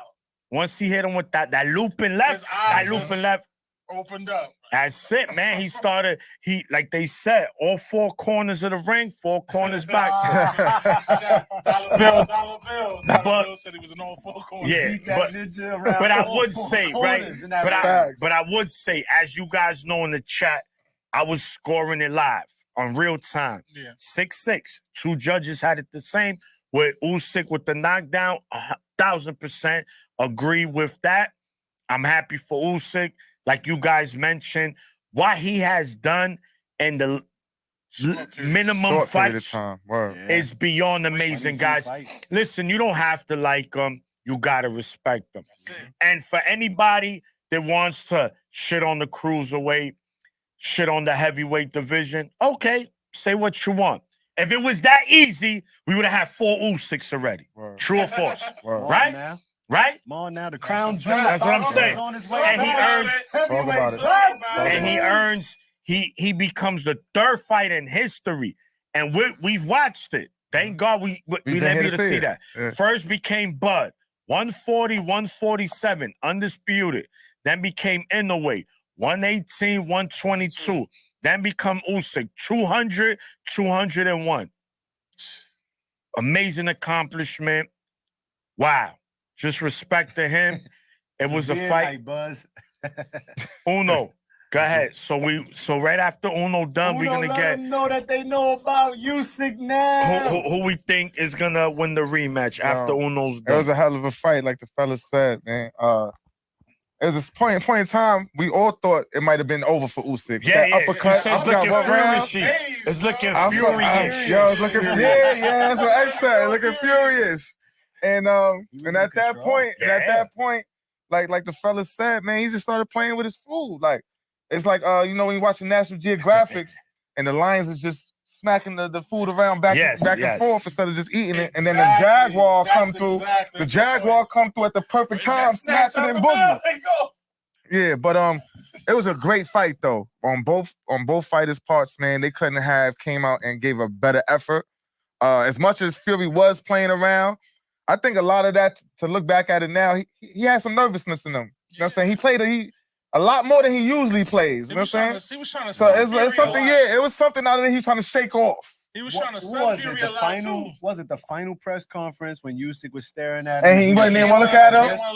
Was that nervous energy? Yeah, that's what I'm saying. We talk about that shit all the time. That final press conference, it'll damn near tell you. Was it nervous or was it being cocky?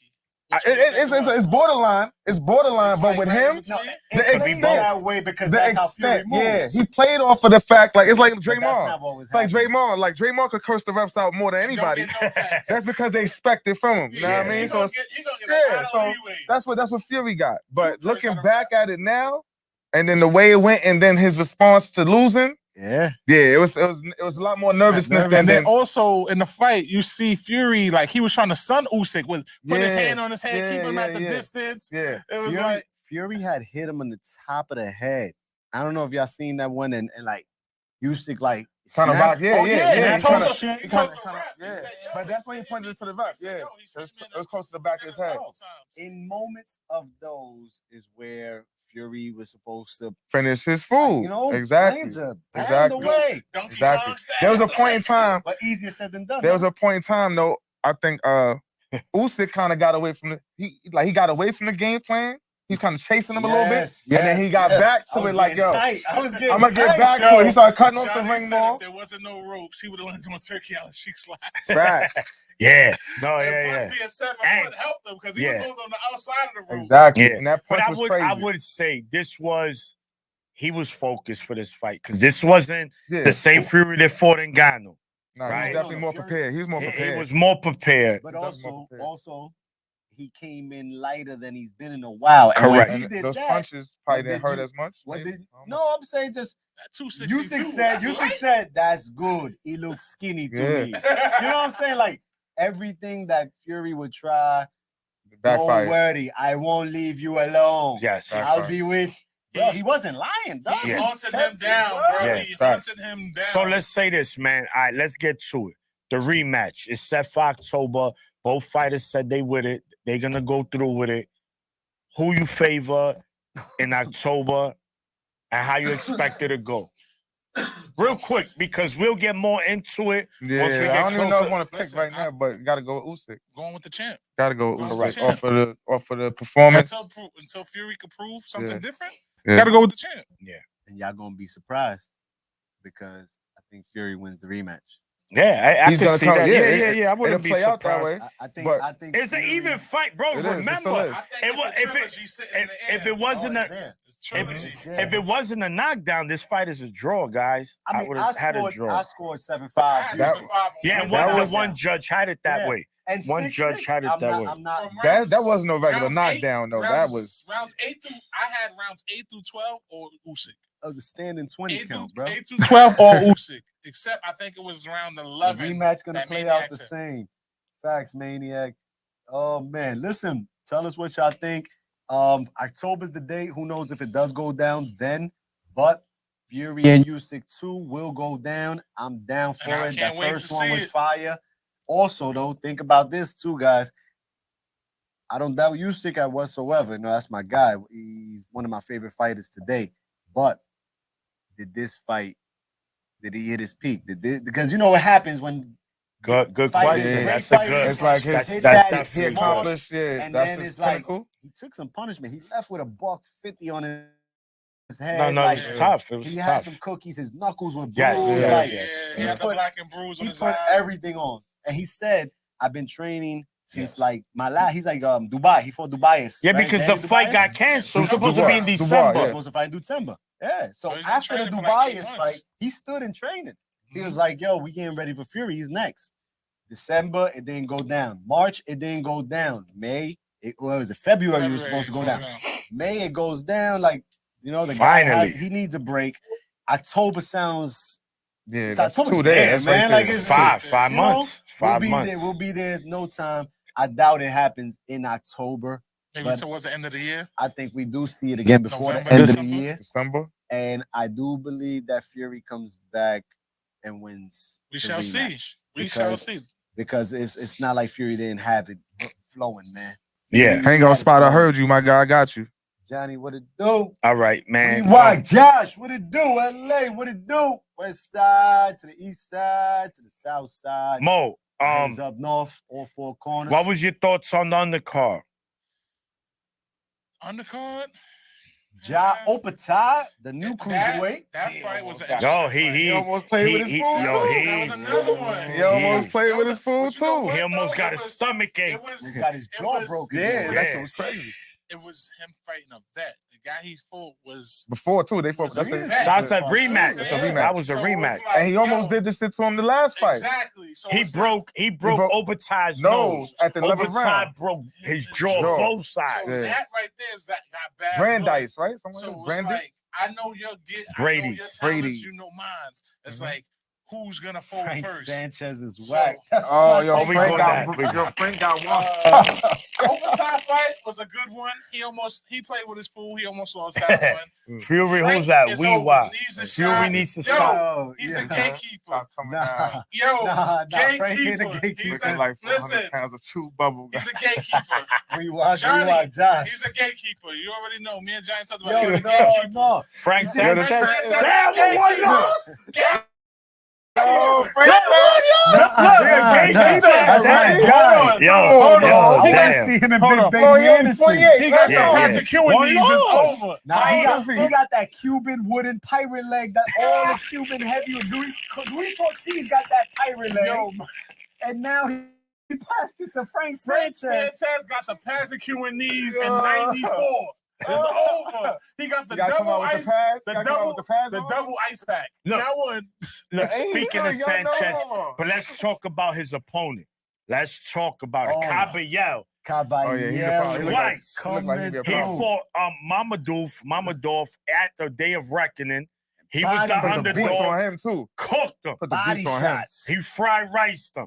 He said no pork in it. He just fried riced them. Said halal that ninja. You heard? He fucking He fought lamb Frank over rice in Sanchez. his shit. He gave him Cuban sandwich. Johnny said Frank Sanchez is whack. That's his take on it. Leave. Yo, Ja Opatai almost. Ja Opatai was in control early in his fight, and Yeah. then Breeders Johnny, came through click late the in the link. fight. Johnny, click the link. Johnny. Started playing. And Sergey Kovalov, my hitters. Oh, man, Crusher. chill. It's over. It's over. It's a done deal. It's over. He It's got done deal. crushed in the last 10 seconds of the fight. Listen, don't listen. At cruiserweight, he's fighting now too. No, Ja Kovalev- Opatai would kill him. No, bro. look, Kovalev. Just Homeboy killed him. he It's now done. Kovalev could become a target manager. He's Yeah. done. That's It's it? over for him. It's Gatekeeper? over. It's Yo, over for former- Kovalev. No, even gatekeeper. And He's the done. gloves up. Former pound for pound star don't end Yes. up on our top 10. You Yeah, hear please me? don't Or do it. gatekeepers, Kovalov. You Yeah. better than Nah, that. but we knew that when he was on the prelim. That's when you know. He was on YouTube, Yeah, right? He was on the. He was on That's the. when you He was know, on the man. free card. Yeah, The free. Oh, He it was on the over. get your weight Yeah, back up if man. you want to hit the Yeah. pay-per-view Damn. card, bro. The Who? crusher got crushed. Crusher. All right. Oh man. Listen, man. All Oh, right. and Joe Cordina lost his IBF Oh, strap, yo. Joe yeah. Cordina got Right, too. Cordine. Cordine. So he fought Kakashi. Kakasi. Kakaka. Kakaka. Kakasi. And he hit made with the him look like Kakasi. Nah, Kakashi. for real. Man, listen, this guy had like he got popped like Paulie, but he was looking like in the way in there. The way he was rocking Joe Cordina.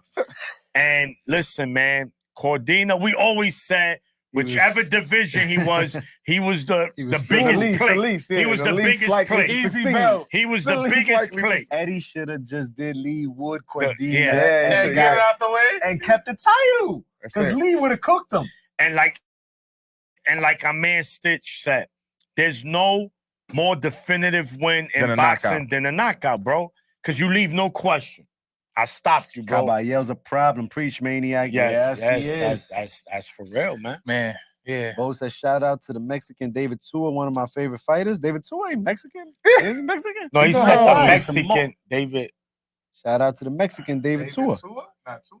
One of No. those- Yeah, David, he wasn't Mexican. Samoan, right? He's like Hawaiian, Samoan. some shit like that. Samoan. He was, Australian or some shit. One of Pacific. those. We're going to say Pacific.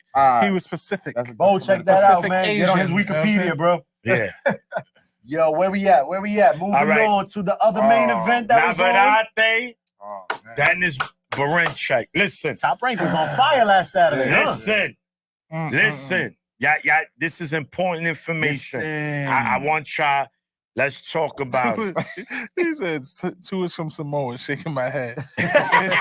Johnny, yo, click the link, Johnny. Come on if you can, bro. Listen. Johnny's a funny dude. Navarrete, Area 51 resident. Yes. Listen, man, I got to give you guys some news. Uh-oh. Foreclosed? Yeah. Hold up. Right on the line.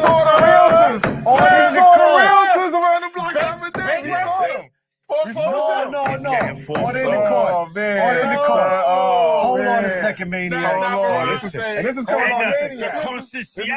The Conceição fight, he was having problems with the payments. He was late on the rent. He was late on the mortgage. I said, listen, I'm going to let you ride. They came and repoed That the happens. bins. No.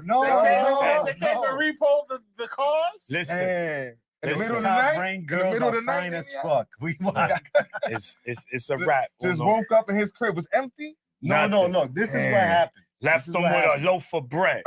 He was water. late. That's He was it. late on the rent for the Conceição fight. Yes. Right? And Maniac was like, yo, come on, I'm You gonna gotta keep it up. it's you, Navarrete, so está bien. Correct. But get that money straight.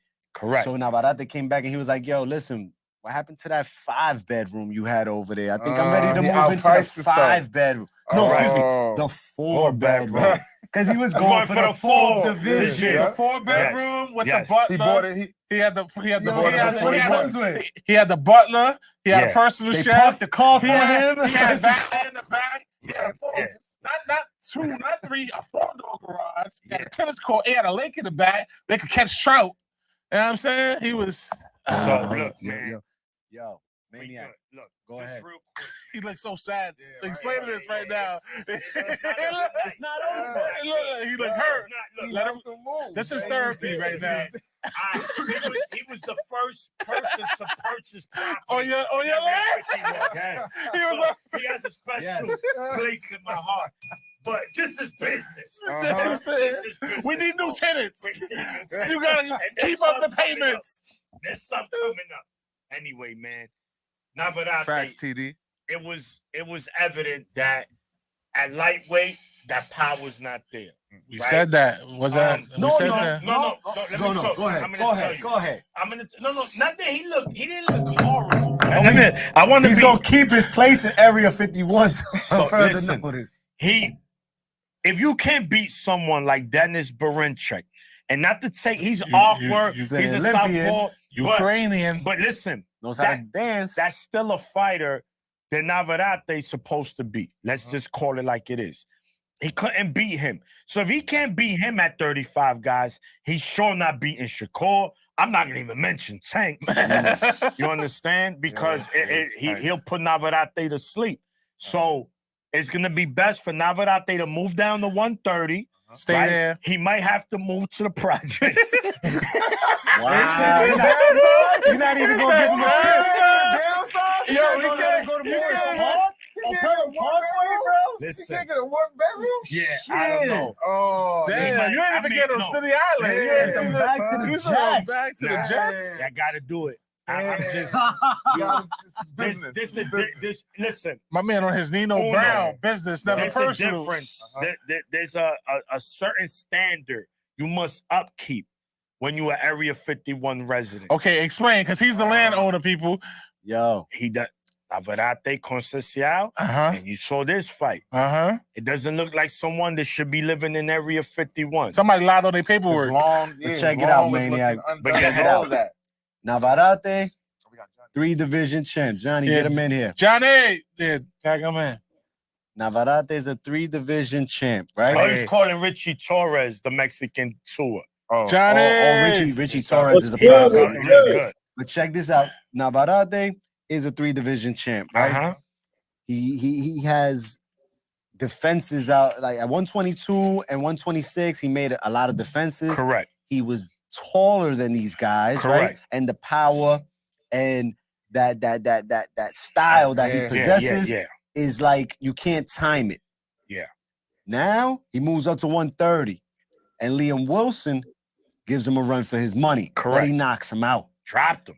Oscar Valdez gives him a run for his money, but he wins the fight, dominates. Conceição gives him a run for the money. And the fight we were live. Yes, we was. But remember that he still scored 2 knockdowns in that fight. Correct. So the power's there. Yeah. At 135, it might not be that the power's there because he caught Berichek a few times where he would stop, but Berichek is bigger. He could take it more. The follow-up are what brings the knockouts. If one shot is not gonna do it at 30 or 35 for Navarrete anymore, he has to put the combinations together. There you go. Now he's a combination puncher because when he catches you, he'll let off. But that tripping over yourself shit, that style that he possesses, it's time. Yeah, you know what I'm saying? That fake drunk master.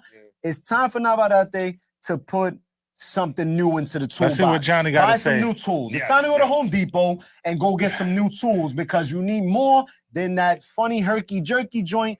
You're not catching Shakur with that. If you wasn't catching Berichek with it, Berichek, then you're not catching Shakur with it. You're not catching Tank with it. You're not catching none of the guys at 35 with the shit. Going back down to 130 would be good. And then trying to come back up and trying it again after you add something new. Navarrete needs something new. They know him already. They figured it out. And at 135, he's not going to be beating the shit out of these guys the way he was in the lower weight classes. Listen. So, listen. It's not just about being fooled. Maybe this ain't it, right? But going back down to 130, who's fucking with him at 130? Because until I see somebody put the beats on him at 30, then he could lose his property. Him and Oshaki. That'll be a fight. That'll be fire. But until I see somebody, he just dared to be great again, right? He tried to make history again for himself, for Mexico. He's the WBO master, Lord. Word, WBO master. I want to see him. Let's see what Johnny intake is. And let's see what happens then before you take away his property at Area 51. Let's get Johnny, what's your intake on this, man? Listen, man. First off, shout out to my brothers at Four Corners. Shout out to Johnny. Shout out. The hangout. Him and Mo got a new segment. Go check that out. Johnny is on YouTube, on Instagram, and he's at the fights. So go check my boy out. Follow, like, share, subscribe. Hangout spot. All that good stuff. Shout out to my man Mo, man. He came up to the hangout spot this week. We did it up. Yes, sir. Appreciate you, brother. Now, heavyweight edition. So make sure y'all check that out. But yo, X, you said a lot there. You know what I mean? So to recap all that you just said, it just brings me back to the Maniac. Like, really? Area 51, dude? That's a little blasphemous. Ask me, man. You put his lawyers, Johnny, his lawyers are here, so they're making a case for him. So I'm like, in the court. I think he's saying, hold on. I think he was saying that you put him on a high level. Out here, man, for real. Like, listen, I respect Navarrete, man, but you know, Area 51 is like that's for like the elite, like in a way. I'll put him in that. Yeah, no, he's been there. And the way he's on the hills, like I might have to see him tomorrow. Johnny, the other reason why he's at Area 51 is because not only was he running through divisions, but Navarrete gets punched in the face and comes out of there looking like nothing ever happened, bro. Yeah. This guy's like unhurtable, man. Like no black eyes, no cuts, no swollen lip. This dude is fucking. Shout out to his cut team, man, because Yo. they doing something. His corner. Now I respect to the Maniac. I'm messing with him, man. Listen, much props to him. He's mowed through a bunch of different divisions, but I think, like you said, X, I think he's finally maxed out. 135, I think, might be a little bit too much for your boy there. And I had him winning that fight too, but stylistically, I thought Baranchyk fought a good fight. I mean, he was more disciplined. I mean, the awkwardness wasn't as effective in this division, and he didn't seem, and he hit Baranchyk with a couple of uppercuts, a couple of shots here and there. It really seemed to hurt him either. I think the best bet for him is to go back down to 130. I'm not sure if he's going to be able, like you said, he's definitely not going to be able to hang with the Shakurs. No, I don't see him beating Shakur. I don't see him beating Tank. I don't see him beating Lomachenko. So I mean, 130 is where he got to live, for now, and just kind of take his medicine a bit, step back, and just recharge the batteries or whatever. But much props to Baranchyk, man. I mean, I was pretty impressed with the way he fought that fight. It wasn't the most exciting fight. I think we were texting throughout that fight, and we were like kind of more fireworks. So Johnny was like, "You think?" I was like, "Hell no, Baranchyk ain't no winning this." I wouldn't think neither. Me too. I said, "Yo, Johnny, pull this off," and you were like, "Hell no!" But I would have said the same thing, man. But since we on that card, man, on the co-main event, Brian Norman Jr. versus Giovanni Sandion. Was this in your eyes that was a statement, bro. A fight of the year candidate in your eyes, or was it just a very great performance by Norman Jr.? Nah, it definitely garnered some fight of the year candidacy. The thing about that fight, though, when I saw it, is that Brian Norman chose to fight Santillion's fight. Like, more difficult fight. Santillion just brought the action. He fought off the ropes for the majority of the first half of that fight. Yes. And he was effective. But if you notice, when they were in the center of the ring, if he would have fought that fight in the center of the ring, it would have been much easier for him to win that fight, Brian, if you ask me. He made that fight harder than what it should have been. But much props to him, because I saw an interview that he did this week on the Boxing Voice, and with his father. I'm sorry, his father did an interview, and his father was telling the viewers that they wanted to box in the middle of the ring, but Brian Norman, I guess because of all the pre-fight hype and a lot of the hate supposedly that they were getting throughout the week from the fans out there, in San Diego, right, in Cali, they were shocked. They were shocked at all the hate that they were getting in Cali. And I'm like, how could you be shocked at all the hate? The hometown crowd, How could you be shocked at the hate that you get from him out in Cali? So they wanted to bring the fight to Santillion, and they wanted to prove a point. And he said at some point in the midway of that fight, he was telling them maybe we should start to box a little bit more, move, give him, we was pivoting, we were hitting him off the pivot, and he was like, nah, I want to beat this guy up. And much props to him, because he did.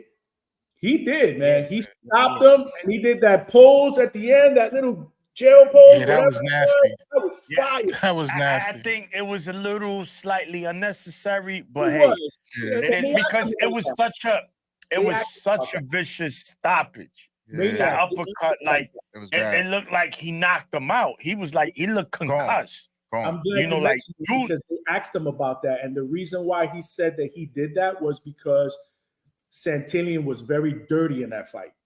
He was coming forward with his head a lot. He was putting his head into his chin, and that was frustrating them to the point where now we want to punish this dude. So that was the whole behind the whole thing about it. Like I said, you gotta check out that interview. It was actually pretty dope with his dad. I'm talking about he wants to fight. Great animated dude. He's sort of like built from the cloth of Bill Haney, except he's a little different. He's a lot more animated. It's kind of weird. You got to check that out. But anyway, his father. Yeah, nonetheless, father-son combination. And, I give that kid a lot of credit, man.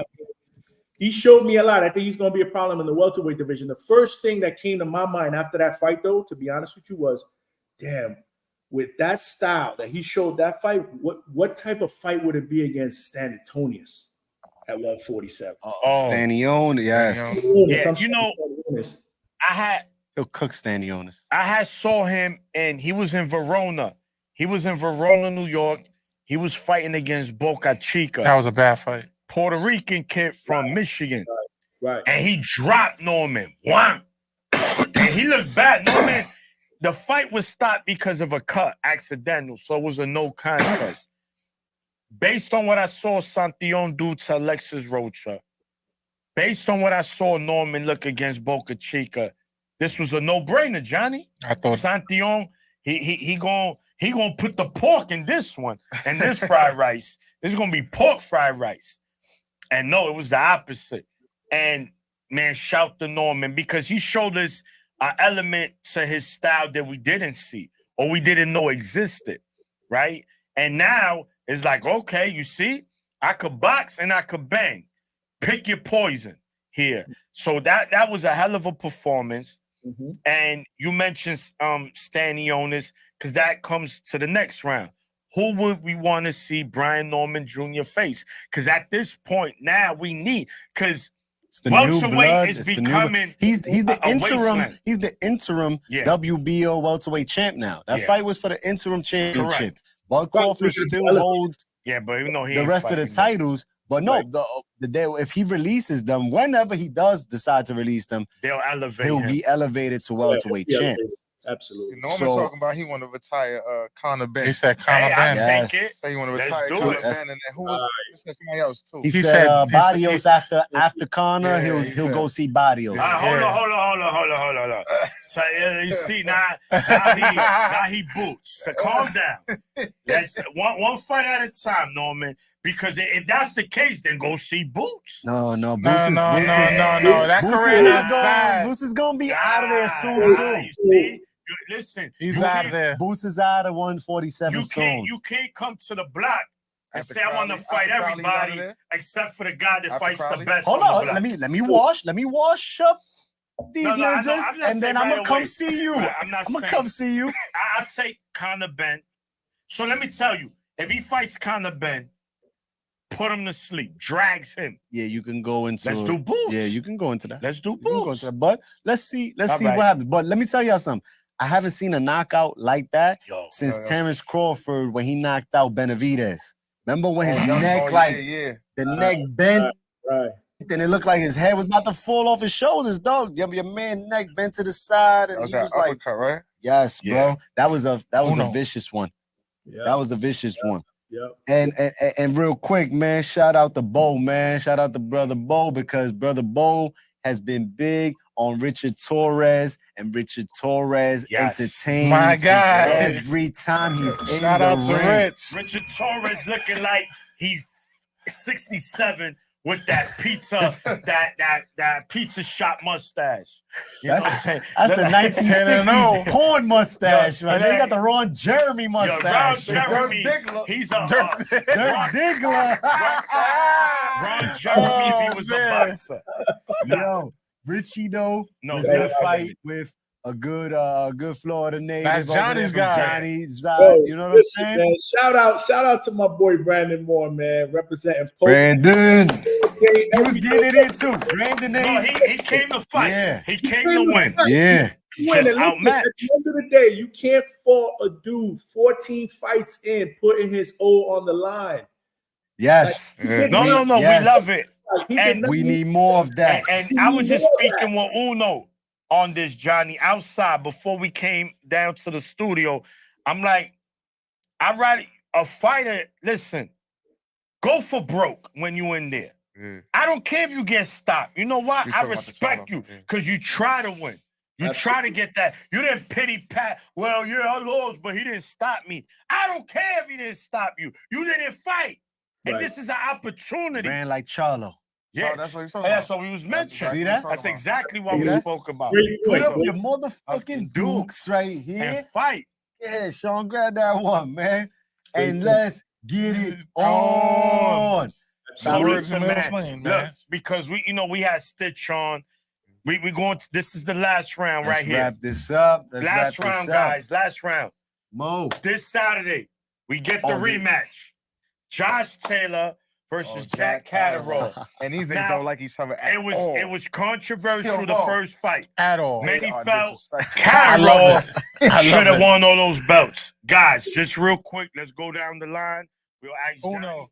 Johnny, start with Johnny. Johnny, who you Uno's like in the next. rematch? Who you think is gonna win? What do you expect? Are we actually gonna get a match? How many times cancel, can't- man? Like really? He been. Yeah. Now I think we good. We what? 2 days out? 3 We days out? good? No, 2 days out. All right. So listen, I think this fight has been canceled. Like Day For up. the main event. Yeah. Right in the middle of the ring. Now I think we're good. I think we're good. Let's see. listen, if we ain't good now, we ain't never gonna be good. But I'm probably gonna see this fight. I've been looking forward to this fight, man. That first fight was sneaky good. I like Catterall, man. I just think there's something about him. I think and me and Mo talked about this a little bit offline before we hit the record button. I think Josh Taylor is almost at that gatekeeper. Yeah. And he's knocking at the door. Right, he hasn't had good performances. And not even at the door. He might be at the gate outside ringing the. And we'll be more glad to open the door too. Right now, he got all the keys, and he's looking for the right key to get the. All right. He's in the corridor. He's in the corridor. Yeah, exactly. So I mean, correct. I mean, I thought Catterall beat him the first time. Forget about what Theo did to him. Theo Destroyed him. lost. You know, I think that was kind of the beginning of the end for Josh at a high level. Okay. I give him his props for what he's done at 140.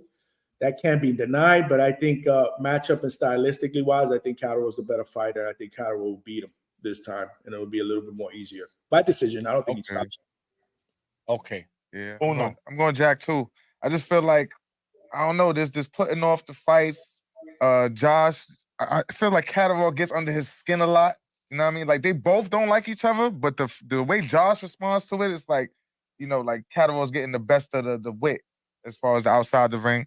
And I just feel like Jack got a little bit more dog. You know what I mean? He's got a little bit more dog, a little bit more grit. Mm-hmm. And I think that's gonna be the deciding factor. I think he's gonna really, you know, put work Josh around the ring, pause, put a lot of pressure on him.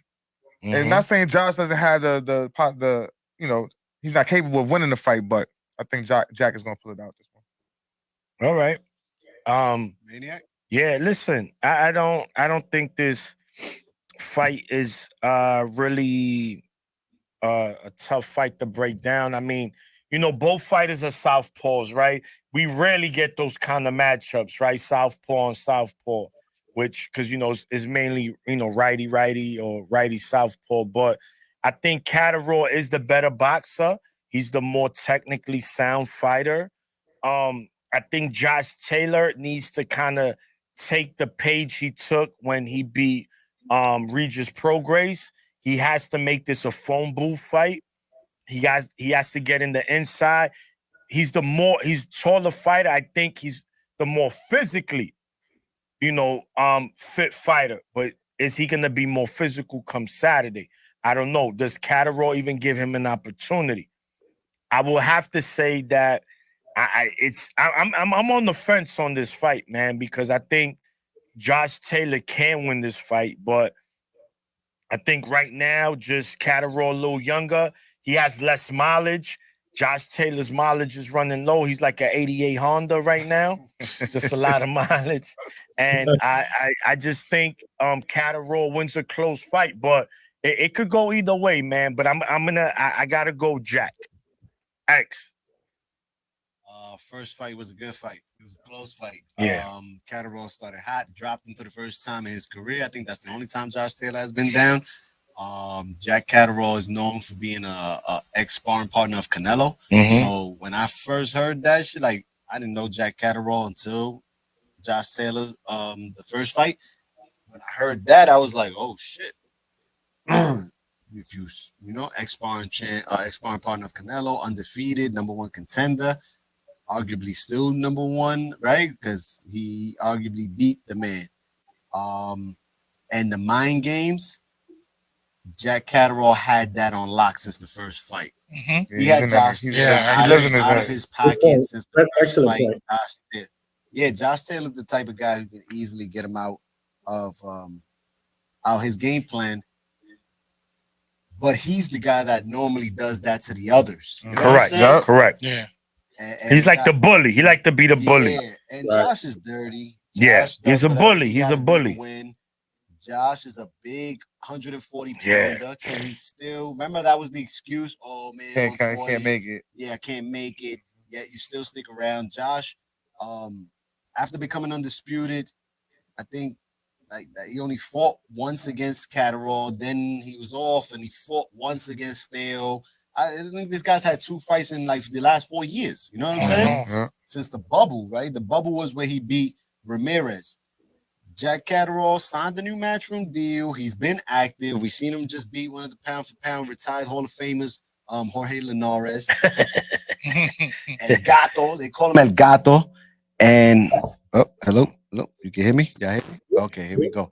And yeah, I think Jack Catterall got the goods, man. He just in the first fight, Josh Taylor came back. Yeah. He was losing early. He was down with a knockdown. I still had him losing the fight, but he came back.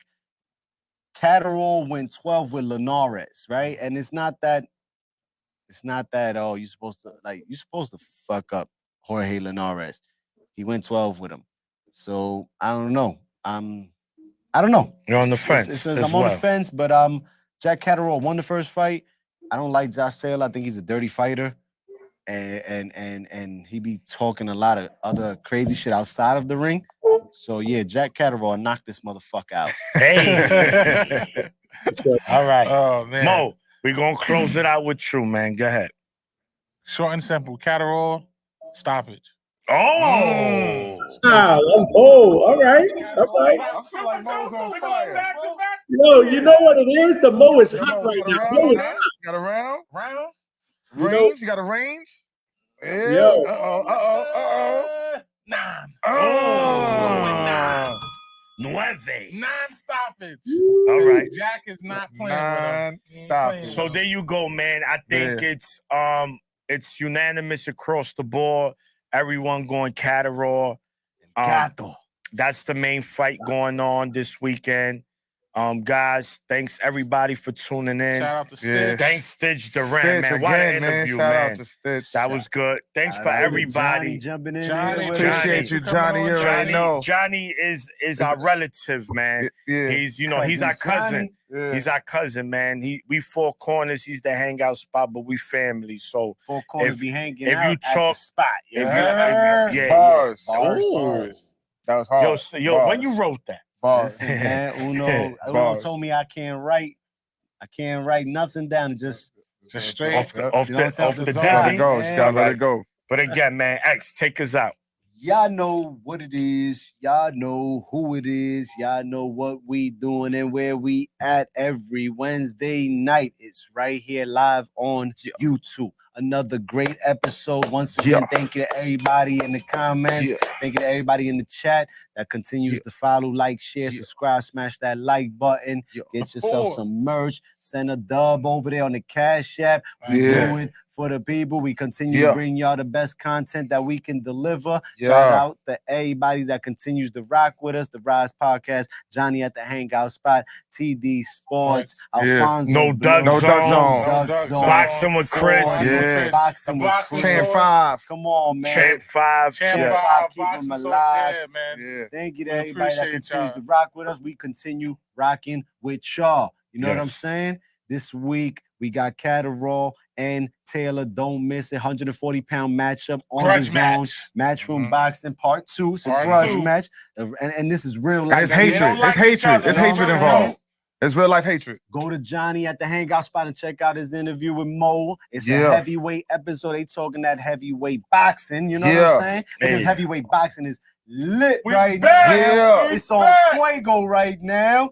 You know what I'm saying? And we continue to go on week after week, man. We got a lot of hot fights coming up, man. In July, we talking about Philly. In June, which is coming up in a June, week or Puerto two. Rican Day Parade Puerto Rican Day weekend. Parade. Oh, Mo is down up in Vegas for Tank. Like, listen, man. You and PR for Matias. Subriel. You know what I'm saying? It's a lot going on. It's a lot moving, man. But we wanted to, again, man, send y'all peace and blessings and hope that y'all continue to rock with us and have a good week. Wednesday, get over the hump. Don't let the hump get over you. Hey. Peace. Salute Johnny. y'all. Johnny, peace out. Salute y'all Johnny, with- saludo, brother. Salute y'all with both hands.